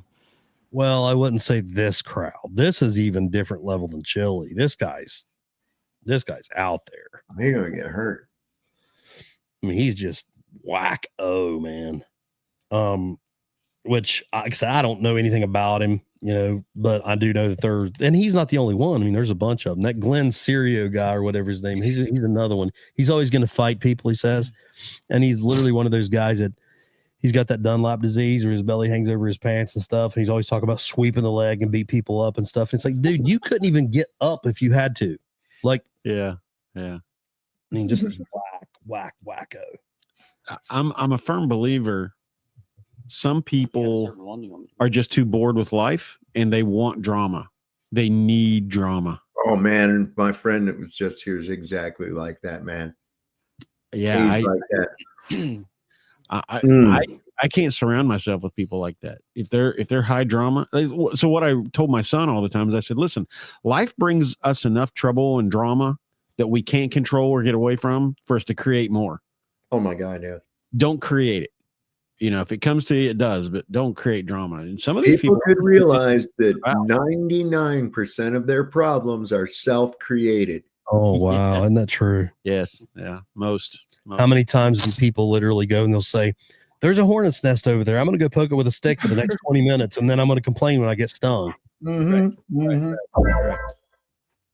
Did you have any music or anything you want to try to share? We can go through your soundboard here.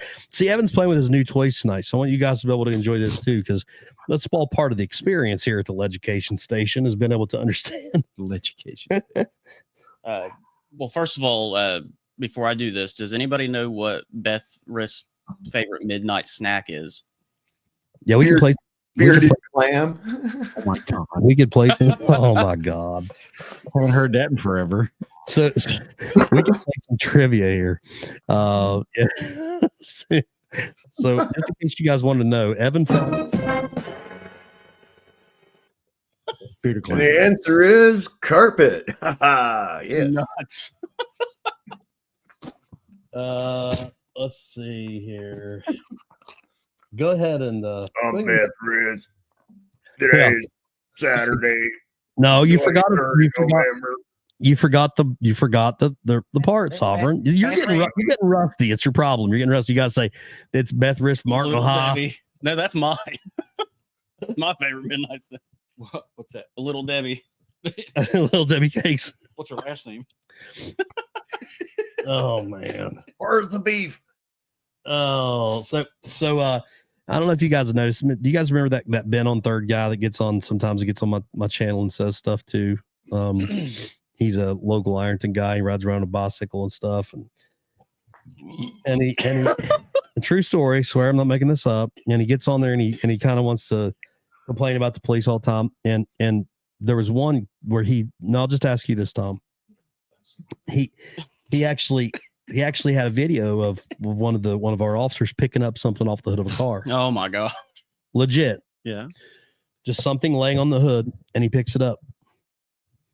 And because of that, it was a conspiracy. He broke the law because he doesn't know what it was or what he done with it. Yeah. And when we asked Brandon about it, he said, I don't know. You reminded me of the funniest story.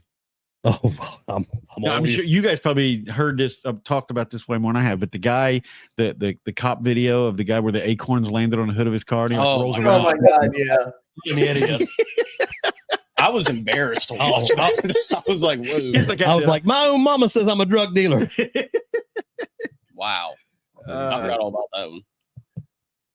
Yeah, that was great. I got a good joke for y'all real quick, though. Oh, please. Oh, yeah, it's a good one, man. A witch doctor, a Catholic priest, and a rabbi walk into a bar, and the bartender says, "What is this, some kind of joke?" Dark Watch. I just seen you there, buddy. I got it. I heard you. I'm trying again. I'm sorry. You didn't even get a rim shot out of that one. No, get ready for your Evan, what the hell, dude? So slacking. That needs to be like your speed dial button. Right. So there's 9 of them available on here, and there's 36 altogether. So I have to swipe menus to get to them or whatever. Oh, that one needs to be pinned.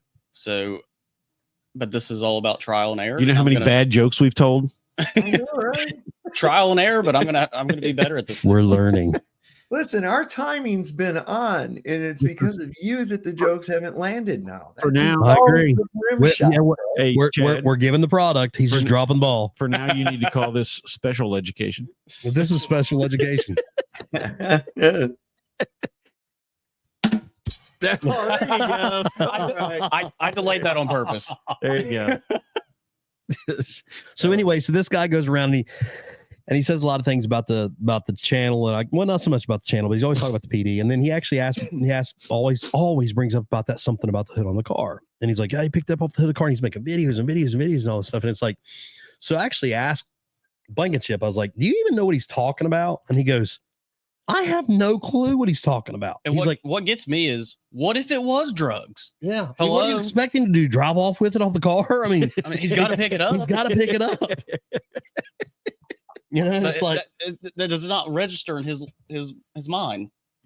Well, the reason that I say that is because evidently because I had made a suggestion, because he loves to use my comment section as a complaint department.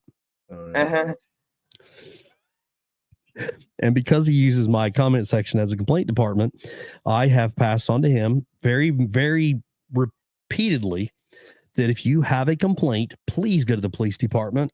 If you need to speak to me about one of my guys, by all means, come in and see me, and I'll sit down with you, and I'll take a formal complaint, and we'll do it the right way. And if you're justified and it's a real complaint, I promise you, I'm gonna do something about it. But if you're just on there just causing trouble, you know, what are you really wanting out of this? You know, if this is legit, then let's talk about it. If it's not, then hush. You know. But he wants to get on YouTube and do it, and he doesn't want to come to the police department. Well, because I told him that, I'm not making this up, Tom. Because I told him that, Beth insists that this guy has some kind of mental issue or something like that. He's, you know, not all there, I guess. And because of that, I'm wrong. Because I told him to come to the police department, like I shouldn't do that because he's obviously not capable of coming to the police department. So I'm wrong for that. Not sure how else I should handle it, but evidently that's not the right way. Should have taken the complaint department to him. Evidently. So incidentally, how did she do in the election? What part? Well, wasn't she running for some shit down there and gonna? Yeah, what did happen with that, Evan? I mean, something happened. No, she missed the deadline. Yeah, she missed. I think she did. She missed the deadline to be able to get enough signatures or something. I don't really know. Nobody would have voted for her anyway. Nobody wants somebody that's a liar. It's been fired from the police department for lying. Well, nobody wants it. Somebody who's got the IQ of a rutabaga either. You know, I mean, that's just probably not a good thing to have. You know. Yeah. But what's a rutabaga taste like? I don't know. I never ate one. I ain't real I've seen one. Well, fun to say. I can tell you that I think sometimes I don't think it really matters. You know, if you have the best intentions, you're not always going to please everybody. No. You know, and I think in our job you'll find that more often than not. Because let's face it, nobody ever calls the police because you're having a good day. So somebody's probably not going to like your judgment on something. Which is why I would never want to do your job. And I didn't either. That was not ever what I wanted to do. I didn't want. I become a police officer. And I've told this story before, but I become a police officer because I seen it as an opportunity to have a relatively what I thought clean job, take home car, which evidently is a bad thing. No siree. And I seen the opportunity maybe for a state retirement, something like just being reasonable, right? I had no idea what it actually entailed. And the deeper this goes, the more I realize, wow, there are some people that are just out there, that just want to start trouble. They just want to complain. And it's in terms of a career, let me ask you this. The longer you do it, do you think that makes you more and more unsuitable for other professions? Absolutely. Yes. 100%. The military does that too. 100%. Yes, absolutely.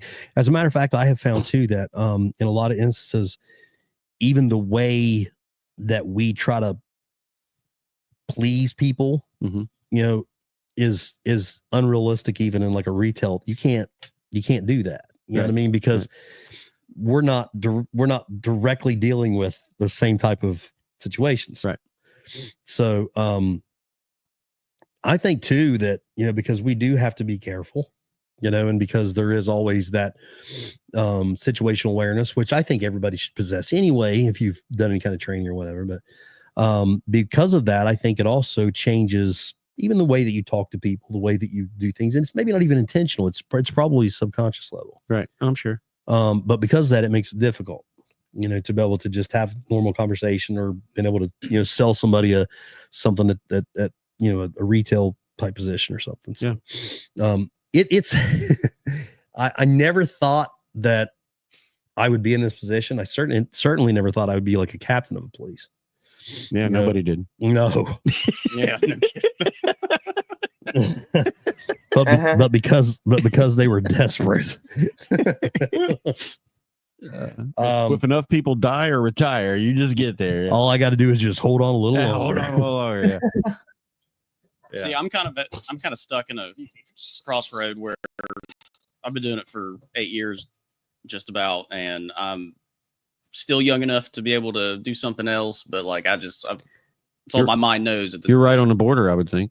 Yeah. Yeah. Because I know when I run into former cops, it's always cops that have been cops like 2, 3, 4 years. Yeah. You don't run into guys that are like, I was a cop for 15 years and then decided to manage Arby's. Absolutely. That doesn't happen that way. So that's what he said something that just made me think about that, is once you've done it for a while. I mean, there's certain professions that separate you from general society. I know in the military, some of the things I did, and I was a Cold Warrior. I got out 8 weeks before 9/11, so I didn't do any of global war on terror. But I know some of the things I did make it hard to listen to people whine. Yeah. Still to this day. Oh, absolutely.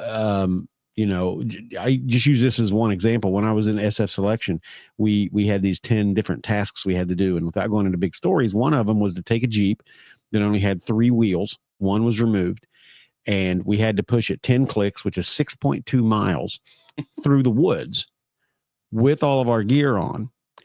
And that was, and I'm not exaggerating, just to make a great story, that was considered one of the easiest of those 10 tasks. And it truly was.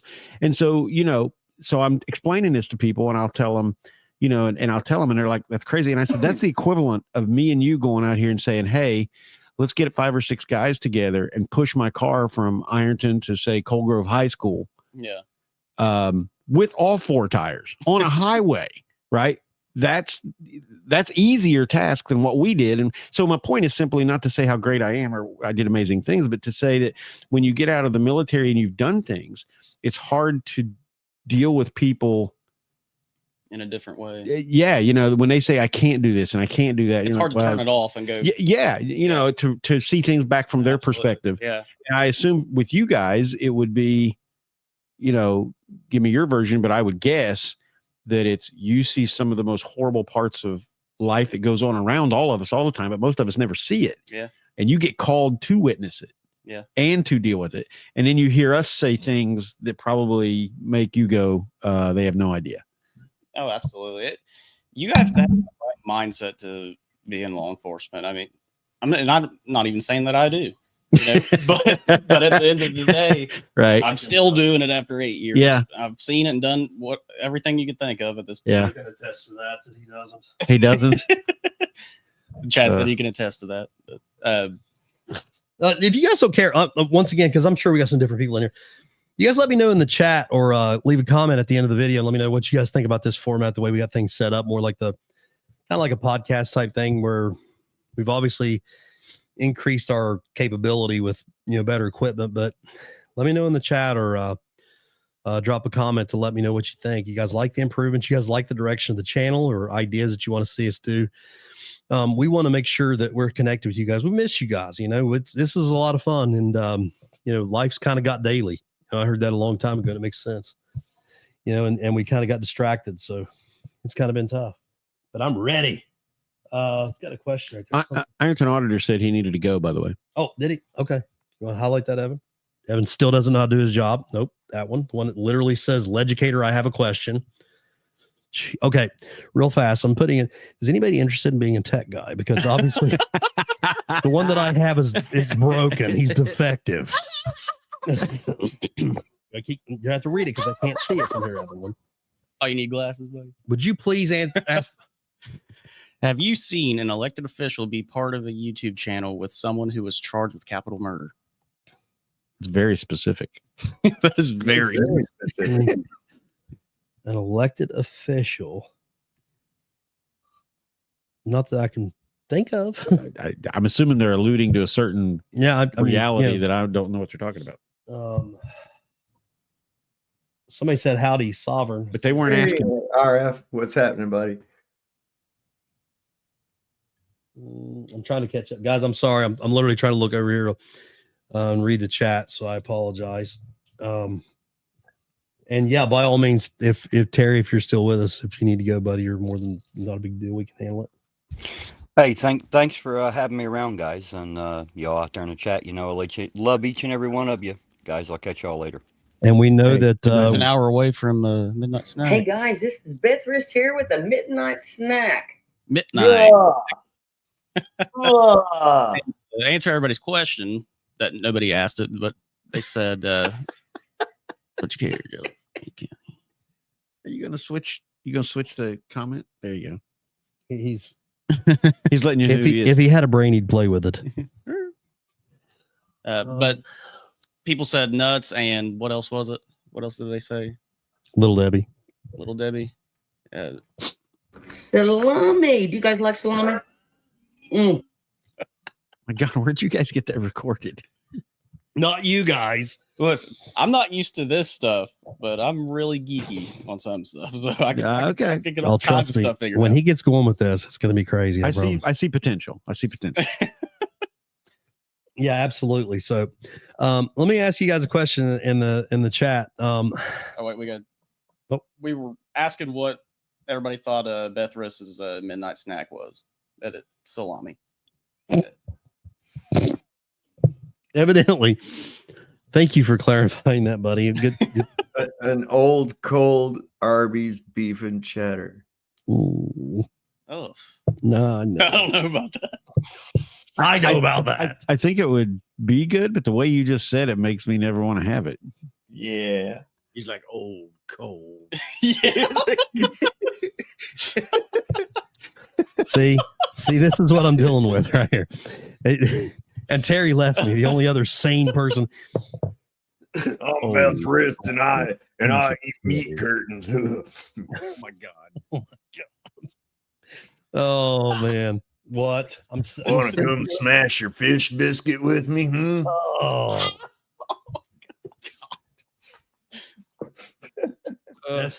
If there was any question if we're being monetized. Yeah. I'm gonna put it in my book. I don't think this episode. I better get paid anyway. for this. I appreciate it. It's good to be back, man. It's crazy because after that whole debacle and Chili running from me because he knew I'd kill him. Well, yeah. Okay. Murderlate him. I voted for Chili. I figured Chili would have just slaughtered us. Yeah. From what I hear from Chili, he's a bad hombre, man. Just ask him. Yeah. But after that, I kind of got disconnected from the whole YouTube thing and sat around on my butt and gained a lot of bad weight. And then I decided when I was going to come back, I wanted to kind of refocus and redirect the channel a little bit. And my intention was to get back to kind of the roots of what I started for to begin with. which kind of the idea of the guns and the training and stuff like that. And what's crazy is like, it's going to take time, but YouTube hates guns. Like they hate it. And I've noticed that if I put anything in the title whatsoever, anything in the title that specifies anything about a firearm or anything about any type of tactical training or whatever, not only does it not, they don't want to monetize it. They'll put some kind of restrictions on it, but they will hide it. Like to the point where I've asked people that are my subscribers and they can't even find it. Same thing with TikTok. Yeah. We actually posted different stuff. That's another thing. If anybody's interested in following on TikTok, Evan has kind of taken over that because I never have had TikTok and don't really care. But it's still a channel that our stuff is on, and Evan's kind of over that one. And it's under what, Legicator 800? Yeah. Who's pushing that type of agenda, I wonder? With the guns? Mm-hmm. Well, you can switch. I mean, long term, we can switch or add to Rumble and Clapper. I do have a Rumble account. Yeah. And I don't have any subscribers on there or anything because I never really have tried. But I do kind of like the way it's formatted. But I've noticed, that's what I was saying, is I've noticed that if I do put anything on there at all that says anything about a gun, anything about a training or whatever, that we can't find it. And I'll get from, like, we'll have one video and we'll post it and it'll get several hundred views or even 1,000 views or whatever. Clapper. Really? You need to use Clapper is I'm not going to say conservative, but an alternative to TikTok. I got acquaintance I've made not too long ago that he's a maintenance for Chesapeake, one of the Chesapeake schools.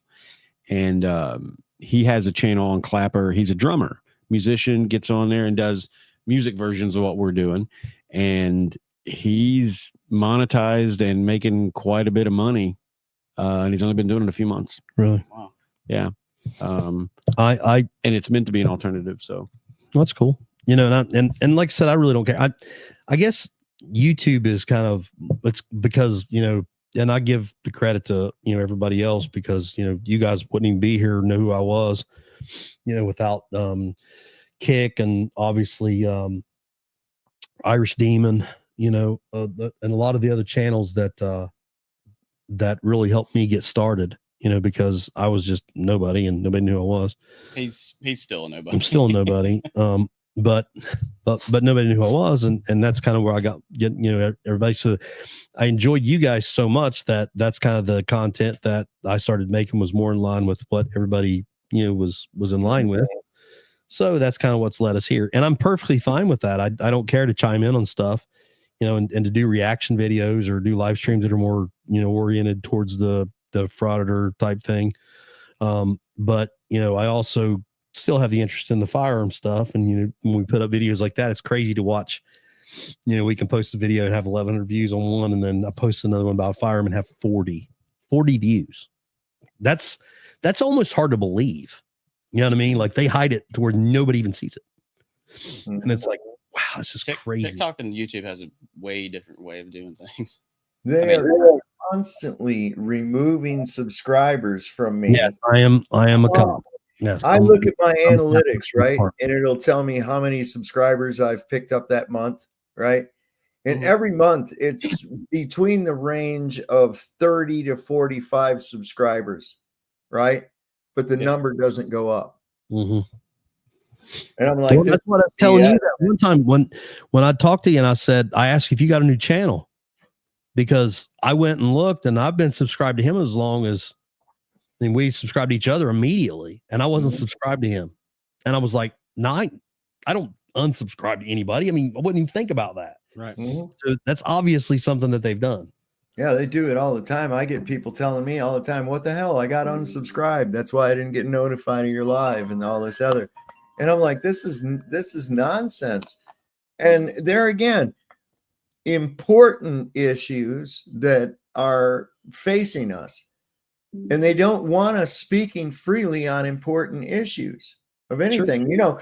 My channel is not all about flat earth at all. My whole thing is breaking people away from the mental paradigms that they've been programmed into so that they can finally, once and for all, actually have their own original thoughts. This is what the whole premise of my show is about. And I look at the various facets of how conditioning of the human mind is done by various segments of our economic, socio-political living conditions in order to control your perceptions and your thinking. And that's what the whole thing is about. And they don't want people talking about issues that would do anything like that, or a manner of being able to defend yourself against whatever you need to, criminals or criminal tyranny, whatever the case may be. They don't want that going out there. They're really afraid of that information. And the way I see it, when you cut out a man's tongue, you don't prove him a liar. You only prove that you're fearful of what he might say. Sure. I don't guess I understand. Monkey, what are you talking about? Yes, Surrender Monkey. I would love to know what you're talking about there, because I want to kind of get the bottom of why my videos kind of go crazy at certain But anybody in Ironton that knows me knows that I don't take shit and that I will fight you. Who I don't like to fight, but I will. That's and I can, and I will hurt you. That's another guy that doesn't like Evan. That's Jeebus Crisp. Good Lord.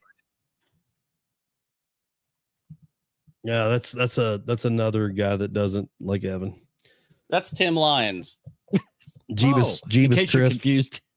That's Tim Lyons. Yeah, he doesn't. They're like the ones that started all the chili stuff. The ones that said I stole a wallet and stuff. Oh. Watch a Lego video. They are genius and fun. So is you guy Monkey saying he watches your videos and he's suggesting that you watch Lego videos? Is that what that's supposed to mean? I don't know. It's still confused. Yeah. Yeah, I guess I'm kind of lost too. But it's not easy to it's not hard to confuse me. Right. I get that feeling sometimes. It's getting late and I'm starting to get that feeling myself. You know, the thing about that He's not gonna, is it only comes over on the right channel. Yeah, so I the first couple times like you thought somebody's right behind you. It's like It's like, what? Oh my gosh. Oh yeah, but that's kind of the gist of it, guys. Like we're gonna start putting out more content. We're gonna start doing more streams, get connected more. If you have the opportunity to share the channel, to get involved, man, we'd really greatly appreciate it. All the support we can get, trying to get this thing off the ground and get it on a more regular basis. What I would like to do is have this type of live stream at least, a couple times a month at very least, but even more than that if we can, and start getting back to that on a regular basis, and then have the actual videos, with the training type stuff or the shooting type stuff or whatever it may be. And then we're gonna start taking phone calls as well. We got the whole interface and everything like that to accept phone calls, and we're going to start taking live calls and stuff like that. And we're going to have like certain times we're going to have like, silly trivia type stuff, type shows and stuff. And we're going to do, they're going to be more focused directly once we really get going. This was, to be honest, tonight was just kind of like getting to see what the new equipment was going to be able to do, and seeing how things go that way. And there's still a lot to learn with it that I'm just, yeah. Oh yeah, man. You'll have to worry with it. Listen, that's one of the hardest things to do. Like what I do is you got to look at, I'm filling all the shoes of a production. I'm the producer, the director, the talent, technical advisor, everything is in my hands, and you're trying to run all that at once and pay attention to the chat. And, well, Evan's supposed to be paying attention to the chat and he doesn't. That's another role of mine. I got all the roles. He just talks. Oh, you definitely got the roles. But Sovereign, you get to be the best grip boy too. There he is. Finally. I told you I was getting better. Oh, so who's excited about Thanksgiving? I just had mine yesterday. Did you? Yeah. Explain. Because Zach and his family are going to be out of town for the. Okay. Is he still active? No. He's been out for a couple years now. Yeah, he's doing well, but I mean, he grew up going to his mom's every other Thanksgiving, and now he's got a wife, of course, and they have their traditions. So sure, every other year they do their thing, and then the other years, then he's here in Ironton. He lives here in Ironton. Sure.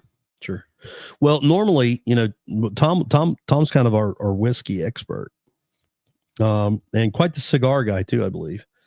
But we're going to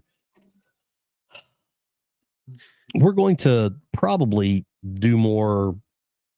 We're going to try to add that type stuff in there too, because that'll be fun. Yeah, absolutely. We'll have good time. We'll do a little bit of tasting. So I'm obviously a certified, all the paper shit firearms instructor, and I'm also a certified whiskey tasting instructor. So just for shits and giggles, I was thinking about getting a certification to be for cigars. It's called a sommelier, right? Like for wine. Mm-hmm. So I was thinking if I had certification for that, I could like form a little company called ATF, Alcohol, Tobacco, and Firearms. And I was thinking you could do like bachelor party deals where you go to the range in the morning and then you go out and do some whiskey taste and smoke some cigars. That'd be fun. That'd be fun. Yeah. I'm a professional weed tester and connoisseur. Have been for many years. If you say you're a professional, rely on my opinions. Pays you to taste the weed. Oh, absolutely. Absolutely. What do you think about this? Well, how can I make it better? Well, Castle and Key. That's what Tom brought. Castle and Key. Yeah, that's Castle and Key small batch bourbon there. That's their second release, I believe. It's apple juice. It looks like apple juice.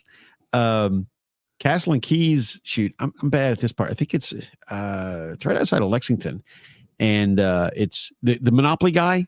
See, I'm bad with names, right? So without being prepared for this, I forgot the name of the guy. But there's a Moneybags. We had So the guy that's modeled after is the guy that created the Castle and Key distillery. Oh, JP Morgan.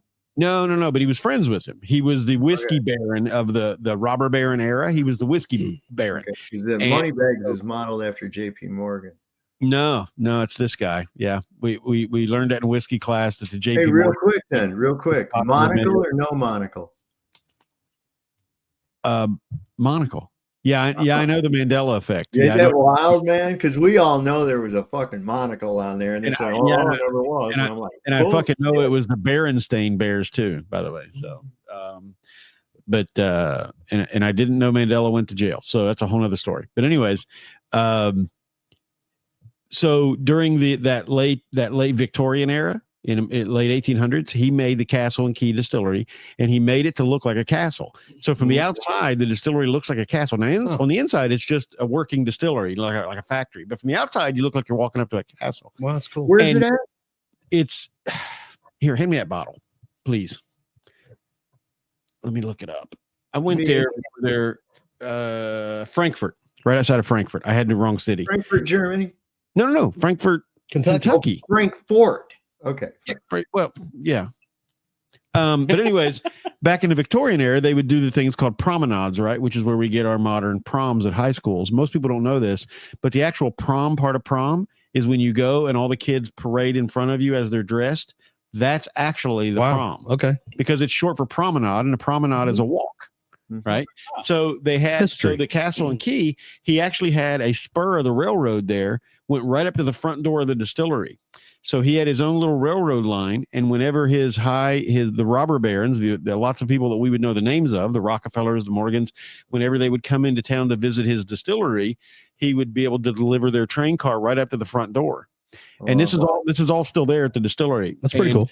And he has, so the water source would come out in like a miniature spillway to go into the distillery, which shaped like let's see here. I know it's on here somewhere. I forgot the symbolism where it's at. Anyways, the spillway, so the water with the natural water source comes in, and it's in like a round circle, and then it has a spillway that goes into the distillery, so it's shaped like a key. You got the circle part and then the long part. Cool. And so you've got the castle and the key. And that's where the modern distillery gets its name. So the guy I was just telling you about, he lost it, and he had a couple other owners and made some other famous whiskeys that you would know. But then these guys just bought it recently, and it was actually purchased right before they bought it. It was purchased by a company that was going to tear it all down for scrap metal. and they only got a tiny bit torn down. And then these guys heard about it and bought it, and they went in there, and they're still the guys running it now. And they're just a couple businessmen that had money and said, let's buy that place. And then they eventually got it up and running again. But they said that when they went in, it was like Disney's old Sleeping Beauty, where everything is covered in vines and you had to hack it out. Those two guys and other people they hired by hand hacked it all, cleaned out the entire thing from scratch, and got it all up and running now. And they have a lot of, they have a vodka, gin. All these companies, when they start up, they start with making vodka and gin because it's not aged. So we can make it, put it in bottles, and boom, start our revenue source right away. And then they make their bourbon, and then it's got to sit there X amount of years for whatever product they want to make. So everybody starts off with vodka and gin when they're new. And so they're still making that, and it's really good stuff. But now they finally started releasing their rye, their small batch bourbon, and I just got a bottle. Yeah, this is the weeded version. So instead of the primary grain being corn, this one's primary is wheat. Wow. Okay. Yeah. So I don't think I've ever actually tried Maker's Mark. Have you ever had Maker's Mark? Maker's Mark compared to, say, Jim Beam. Jim Beam is corn. Maker's Mark's mostly wheat. So gotta try some of that sour mash they make around here, boy. Now, sour mash just means that you start off with some of the batch from before. So just about every whiskey you've ever had, almost all of them are sour mash. Some of them just the ones they make in like, I'll tell you what, there's about this time of year we've been having some people. Now, I haven't drank in 15 years, but when it comes out, when there's some places around here that got some peach brandy and some other shit they make. Yeah. Man, listen, you take a little sip of that shit and it eats the wet off of your tongue. You can literally feel it just a little bit. You can feel it go down and it'll hit like about here, and you just feel this blah, like this warm all over you, man. I think you got that confused with your lawnmower fuel. It damn near could be fuel. You know that's what prohibition was really about. It wasn't about the temperance movement or people drinking, really. It was actually the competition of grain alcohol as a fuel to gasoline. It literally was, man. They were a lot of your hot rodding and shit was developed in the South from bootleggers. They were actually, a lot of them, souping their shit up to run on their own product. That ain't no shit. Well, I know that. Yeah. Hell yeah. Surrender Monkey says beer and guns. I like the format. Yeehaw. Don't that sound like a party? ATF, alcohol, tobacco, and firearms. It's like, woo, all right. So I said bachelor party. Jeez. But they're actually they're not even a constitutional organization. They're there to enforce commercial codes and revenues. That's where their whole law enforcement thing is based around revenue, the Internal Revenue Service, and not really actually what's safety or anything else like that. That's a guise. Forget safety. They don't give a shit about your safety. Come on, man. As long they don't, man. They really don't. All right, guys. Well, here's what we're going to do. My intention was to start off, I wanted to do about 3 hours, and we've actually went over that a little bit. And this is just the first one back. Content's going to change.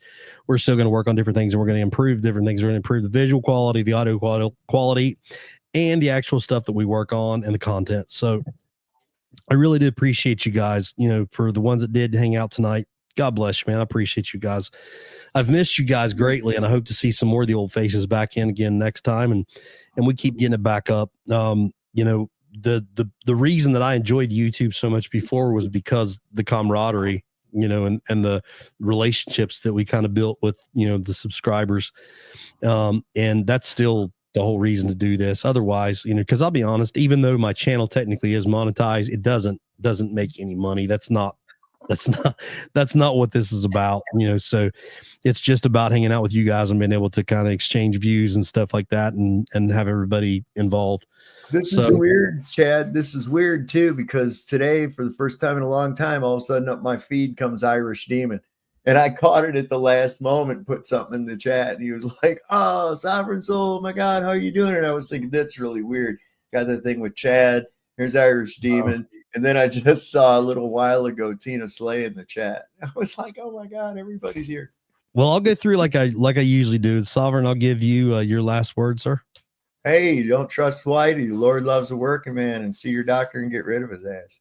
That's words of wisdom right there. So, Tom, it's on you, buddy. What's the last word you want to say to the chat? Great being back. Look forward to more. Hope to see you all here. Absolutely. And Evan? I know you guys see me here and there, but I'm looking forward to being on this full time. Absolutely. Going forward, I'm gonna get better at running this thing. So Probably not. So I can really unleash some chaos. Yeah, it'll be chaos. All right. Don't discourage him, Chad. He's actually shown improvement through the show. He got a rim shot on time, man. Come on. Well, listen, I appreciate you guys. Without you guys, it's not worth doing it, and that's what we're all about. So, and we been on third and death risk. We appreciate you guys. We love you guys. You guys are a blessing. Enjoy your rest of your weekend. Do something good for somebody. Bless somebody. Shake somebody's hand. Pat them on the back. Remember, the holiday seasons are not always positive for everybody. Some people have actually suffered through some stuff, and it kind of brings up a lot of tough things. So remember that when we're talking to somebody. Look people in the eye when you speak to them and speak kindly. Your first impression leaves the longest. Be blessed. Be driven.